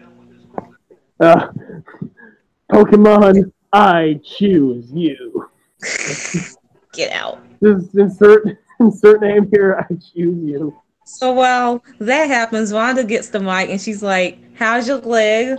I actually want the best version of you instead of you having some excuse of you relying on your leg for why you couldn't beat me." And then she's like, "You know that I can kick your ass and I can kill you with my bare hands." And all that shit. Becky Lynch was not phased. Yeah, Becky at this point was like, yeah. Mm-hmm. I just got one thing. Got one thing to ask Ronda. Where was all the energy when you were going up against Holly Holm and Emmanuel Nunes? Ooh. Where was all the energy when Cyborg was coming for you? Where was all this energy when you were facing Sasha? Becky! Am I too late? I mean, it doesn't matter. What's up? We're talking about Becky Lynch being a badass and Ronda Rousey being too scared to fight everyone else, but I guess since it's pro wrestling, now she's taking on all comers. Uh-huh. And can we get to Ronda? How about at all these birthday posts for Ronda being like, "Oh, if only you knew." Yeah, because we just talked about the 2 pay-per-views, but can we get to Ronda's dumbass tweet as well? Yeah, let's get to that. Because that was way worse, and yeah. Let me bring up the actual tweet, by the way. Way to shit on pro wrestling, Ronda. Oh, God. Girl, stop having a Twitter. Okay, Shayna, take her Twitter from her. Take her phone away. She said, "If anyone wants to see a bunch of performers act tough and watch me resist every urge I had to beat the living shit out, why don't you do it? To approach me so I don't get sued or arrested. Here's raw recap from yesterday." Then why don't you? Oh man, do it. Get sued, get arrested. If you really want to do it, go back to MMA. You fucking hack. If you she can't go back to MMA. She can't go back to MMA, Clip, because everybody figured out her game plan, and now they know how to knock her out. Well, then you know what, Ronda? How about become a pro wrestler and not use your fucking MMA shit? Because guess what? We know you're tough, but it doesn't matter. It's pro wrestling. Get the fuck over it. It's fun fact. Today is Ronda Rousey's birthday. Well, and I don't give a single fuck. Becky, no. Today is Becky Lynch's birthday part 2. Guys, Ronda's working us into a shoot. She's working us into a shoot, brother. Stop. Now, here's the thing. She can't work me into a shoot because I would actually have to care about Ronda Rousey to work myself into a shoot. Ronda can't work me, period, because I'm just like, it's Ronda. I don't give a fuck. Yeah, we're not so much. She's tweeting about the Squirrel Circle subreddit and what people are saying about her. It's a shoot, brother. Oh, and don't forget, she liked her own tweet. Yeah, I was just about to say that. I was just about to say that. She's still out here liking her own tweets. That's how you know Rhonda's a mark for herself. She's the only one that likes her stupid opinion. I mean, Rhonda, I'm a gigantic mark for myself. These people know it. Yes. Even I don't like my own tweets. Exactly. You don't see me liking my own tweets out here, you clown. I am a selfish, arrogant prick. I have never liked my own tweets. I don't know. My tweets have to be really good in order for me to like my own tweet. I don't care if I have the best tweet ever. I'm not fucking liking it. It's not up to me. It's not up to me to like. Can they just remove that? Your bio is great, but I mean, you don't promote it. I mean, if I could like my own bio, I would. No, I'm just kidding. But like, can they just get rid of liking your own tweets? Because that shit's stupid. It's stupid and desperate. I mean, then again, I guess it does expose a lot of people. I mean, people sometimes retweet their own tweets as a way to promote it. Well, I do that because I pin one tweet and then sometimes that's to like promote something, not be like, I love myself so much and what I said was so funny and witty. I just Catch Wrestling is a great example because he will retweet his own tweets, but he does that to promote. I'll usually retweet a thread that I do. Yeah, there you go. That's what I would do, but not being a fucking mark for myself and just come on. Honestly, Raw was fine. It was okay. Yeah, that was fine. They did the qualifiers for the women's tag titles. Alexa, she was decent in the ring. It was her and Mickey versus Nine Tamina. Nine Tamina qualified. Whatever. Riot Squad, they qualified. Fine, good. And then Mandy Rose and Sonya Deville, they declared because they don't have. Here's the thing: they don't have enough women on SmackDown, so that's why they can't I love how Sasha on Twitter literally raps his declared. Asia, I think you mean Sonya declared. No, Mandy declared. Yeah, Mandy Sonya. Mandy's the dumb one. That Raw was fine. SmackDown was pretty good. I would say Samoa Joe owns SmackDown, but no. Daniel Bryan owns SmackDown. Dude, that new title looks good. I'm not even gonna lie. Bryan is... I'll just say this. That title looks good, but where was all this outrage when Naomi did the same thing and then everyone shit on her when she had her custom title? Asia, you know why there was so much outrage about this. We really have to... We know why. Naomi got outraged. I actually didn't notice. I actually thought that. No, she got a decent amount of outrage for it. Mm-hmm. Oh, I actually digged her new thing that she did on the title, but that's. I love me too. It was amazing. And apparently the company didn't like it either. Yeah, that's what I knew. I knew the company didn't like it for some stupid reason. But yeah, to me, SmackDown was. Why? I thought it was kind of dumb looking, but that's not a personal thing. But it's just. You could market the shit out of that. Well, apparently, you can't give a glow-up thing at a heartbeat. Here's what gets me. Glowing a title is disrespectful, but literally throwing the WWE title in the trash can, that's fine. Because in the Hall of Fame. I don't think it's disrespectful because people do lots of shit with custom belts and all that. I don't care about that. I just thought it looks kind of dumb. But either way, I'm like, you could market the shit out of that. I think that's basically... But Jackie, you forget, WWE is run by old people. That's basically what we thought about the spinner belt with John Cena. And that belt lasted how long? Well, that's the thing. That belt sold like fucking candy. And that thing lasted forever. I mean, it didn't. I mean, it only spun for like a year, but 2005 to 2013. No, but that's the thing. Like, it's a spinner belt, but it only spun for like a year because they put so much shit all over it. Oh yeah, that's right. They did do that. Yeah, and I think it's the heaviest title belt ever because of how much stuff they put on it. I think it was like 20 pounds. Yep. something crazy, like, or like 20, 30 pounds, something crazy like that. It's just like, Who has to carry that shit around? So, do you guys want to talk about D-Bry, or do you want to talk about Joe first? Let's talk about D-Bry first, because that's what first happened. Daniel Bryan's run is just the best. It's just amazing. We also need, after we talk about the promo, we got to talk about a potential WrestleMania opponent for Daniel Bryan that John predicted. Bray Wyatt. I wouldn't mind. I mean, the fact that Eric Rowan at the Rumble came out to help Bryan, and he's already one of his disciples. Who's to say that Harper isn't gonna fucking leech on pretty soon as well? I mean, the tweet that Bray Wyatt sent after Daniel Bryan threw away the WWE title. I think we're getting that match.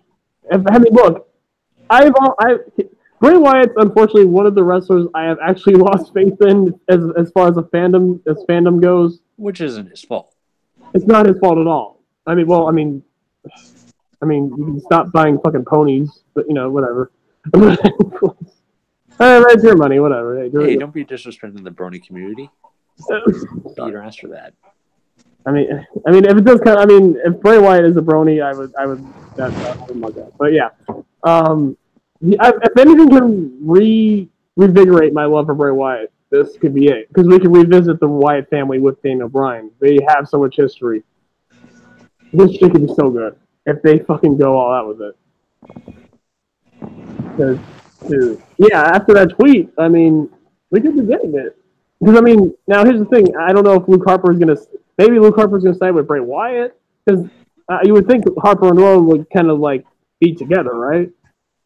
It was just Eric Rowan, so that's the thing. Like, are we getting a Harper singles push out of this? Is he going to be involved in this? I have no idea. It's crazy. But Daniel Bryan, he's on top of his game. The best work on the mic he's done by far in his career. So best character in the company. So let's set the stage. So Daniel Bryan comes out, and he's talking mad trash to the crowd. Yeah, they deserve it. He actually talks about the lineage of the WWE title and all the greats that have held it and everything else. He then proceeds to say that the title is both prestigious and it's hypocritical to hold it. He basically had a Shane Douglas moment. Right. But way better. He even acknowledges himself as a hypocrite for holding it. Right. So what does he do? He gets a trash can and he puts it in the trash. Which, Cliff, you were wondering why didn't he recycle it? Because I think the belt's non-recyclable. I was wondering that too. I mean, people were bashing him for that. It's like, well, he's not really he's not really, Well, no, you can't recycle the belt. The belt can't recycle the belt. Yeah, like the belts are not recyclable. Exactly. So, he could throw it in the trash. It's all good. Yeah. And he proceeds to introduce his new belt. It's beautiful. It's so good. That's eco-friendly. Eco-friendly. Oh, which I want to let's give a quick shout out to Rowan. Yeah. His Titantron. Oh yeah, Titantron. The O is it's a recycling symbol. Amazing. I think isn't it the A? Yeah, it's the A. It's the A, yeah. So good though. Oh my god. Wow. Amazing promo. But now can we get to Joe? And then it just had to have been interrupted by the redneck. Fuck the redneck. We gotta talk about Joe. We gotta talk about Joe, dude. This segment couldn't get any better. Okay, so everybody comes. So there are a few people. I can't remember who comes out first, but basically, at first it was AJ, then Orton, then it went to commercial, and during commercial, Jeff came out, then Mustafa came out, then Joe came out. This segment was like a roller coaster. It was like we started on such a high, and then it just went down low with AJ and Orton, and then Joe was just that like he brought it all back up in the span of like 30 seconds. And Joe proceeds to not care about everybody because he targets Randy first. He even says, "Randy, I'm coming for you." He targeted Brett. No, he targeted Brian first because Because Joe first came out and was like, everybody out here talking about permission. I ain't come out here to ask for permission. I came out here to put a champion to sleep. And then he mentioned Orton. Yeah, so I mean, he didn't really say much about Bryan. He just mentioned I'm going to put him to sleep. Orton. He didn't really mention that much about Orton either. He just said he defamed the Viper, and when he does it, trust me, it's not going to come from nowhere. Which that was a great line. Yeah. That doesn't beat the next line. Oh, this one was line of the night because he goes to Jeff and he's like, Jeff, I put you down already. Why you even out here? And Jeff was like, keep on talking, Joe. And then Joe just hit him with that fire. Joe looks at Hardy and says, hey Jeff, do me a favor. Act like this is an AA meeting and shut your mouth when I'm sharing with the group. And Orton's reaction, Orton just kneeled down and he was like, oh. He dropped down, like squatted down. He's like, oh, dude, it's almost like it's the exact same thing with like Batista and Triple H. You saw Orton's face in the background, be like, "Oh shit, that's get real." And here's the thing: the camera for a split second showed Bryan after he made the crack to Jeff, and even Bryan was like, "Ooh." Yeah, Bryan. Yeah, dude, Bryan was like, "I ain't fucking with this shit." He just left the ring. He looked at Roy and was like, "Did you just hear what he just said?" Roy was like, "Mm-hmm." Dude, Bryan just left the ring. He's like, "I ain't getting in this." Exactly. He's like, I don't want none of this. What's about to go on right now. The cameraman fucked up because in the background you can see the producer talking to Bryan, being like, "Well, okay, you got to do this, this, and this." Because like, yeah, you see just some guy in like all. Yeah, you see some guy just crawls up underneath Daniel Bryan and just start whispering to Bryan, like, "Yo, bro, we can see you." Which Bryan's ending promo on top of the announced desk I actually thought was pretty good. Like, Bryan, you're gonna do this. You're gonna go on top of the announce table. I guess. Like, yeah, we can see you. Awesome segment. The highlight of the show. The highlight of the show is Becky punching Charlotte in the face, which is already a meme now, by the way. Yep. Oh, and let's not forget what Joe said to AJ. He looked at AJ and is like, AJ, be real with me.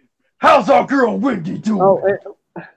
So I mean, his line with Mustafa wasn't as good, but like it was pretty good, being like, "Hey, you see Mustafa? You say my eyes don't lie. Well, your eyes don't lie either because they were closed real tight when I put your soul." Here's the thing: like Joe stumbled up a little while he was saying that, but Joe recovered so quick. Well, that's the thing. He's going so fast, and he stumbled like real quick. But he's like, "Nah, I'm keeping going." He's not like Ronda, where it's like, "Oh, I stuttered. Oh, oops." Like, oh my god, he is the anti-Ronda. Okay, we gotta talk about one more thing, and then we gotta get out of here because it's literally the title of my video. We gotta talk about NXT UK. Woo! And we gotta talk about Water. debut match. Water. Yes, water. First of all, the most over guy on NXT UK, and it's not even close. Already. The most... I mean, it's him and Mustache Mountain. Like, those were the two most over guys. But Walter... Oh, my God. I mean, I already knew how good he was. Like, he's just incredible. This poor Jack Stars fellow. Oh, my God. Which Walter is another one. He also does my favorite thing in wrestling. What's one of my favorite things in wrestling? Making a simple move look devastating. That's and legitimizing it. A power bomb. A rear naked choke. The guy's main signature thing is chops. Like, here's the thing. Walter, to me, and this is the best way I can describe him, and Traverse, I don't know if you agree with this, but hear me out. This is how I think of Walter. Walter is an 80s wrestler, but put in the modern era. And not on steroids. Right. Imagine him in the 80s on steroids. Imagine how dangerous he'd be. He'd be like Haku. No, I'm just saying. I think Walter's one of those wrestlers where it's like his moveset and his look and his gimmick would be like a heel foreigner.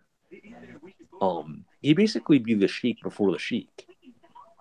But yet it's in a modern era. Like, there's a modern twist to it. If you ever did a modern if there was ever a modern Andre the Giant, I would give it to Walter. Yeah. Honestly. Again, and the thing is, his moveset is not complicated. Like, he's not really a chop, a drop kick, a power bomb, a scoop slam, a rear naked choke, a big boot. It makes everything look so goddamn good. And yes, from one chop, R.I.P. Jack Starr's chest.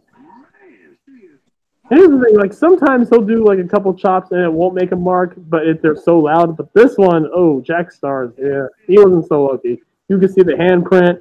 It looked like his fucking chest was trying to cut, like his soul was trying to escape.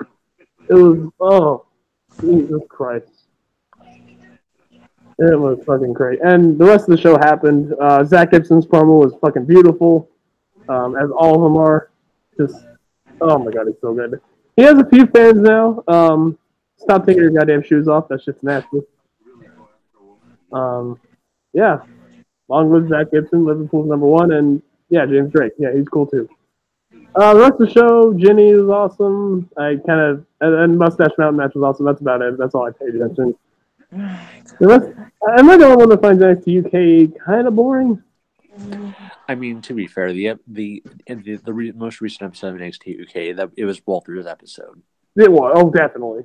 They even teased the thing with Walter and Bartel, which was awesome. Like backstage, being like, "Hey, we know each other quite well, and I got your back if you need anything." And Walter's just like, "Nah," he just left. He's just like, "Nope." Like, I ain't having any of this. And dude, speaking of camera work, did you notice the camera work during Walter's entrance? They made him look like a giant. I mean, which isn't hard to do. I mean, here's the thing. But they with the shot from under, like with the camera work, like panning around him, like they made it look like this Goliath coming in. But yeah, actually, if you guys want, yeah, it's been 3 hours. We might as well wrap it up here. And we've actually did pretty well with viewers. We got to 6 viewers, and we're still at 3 right now. Usually by now we're at 0 or 1. So thank you guys.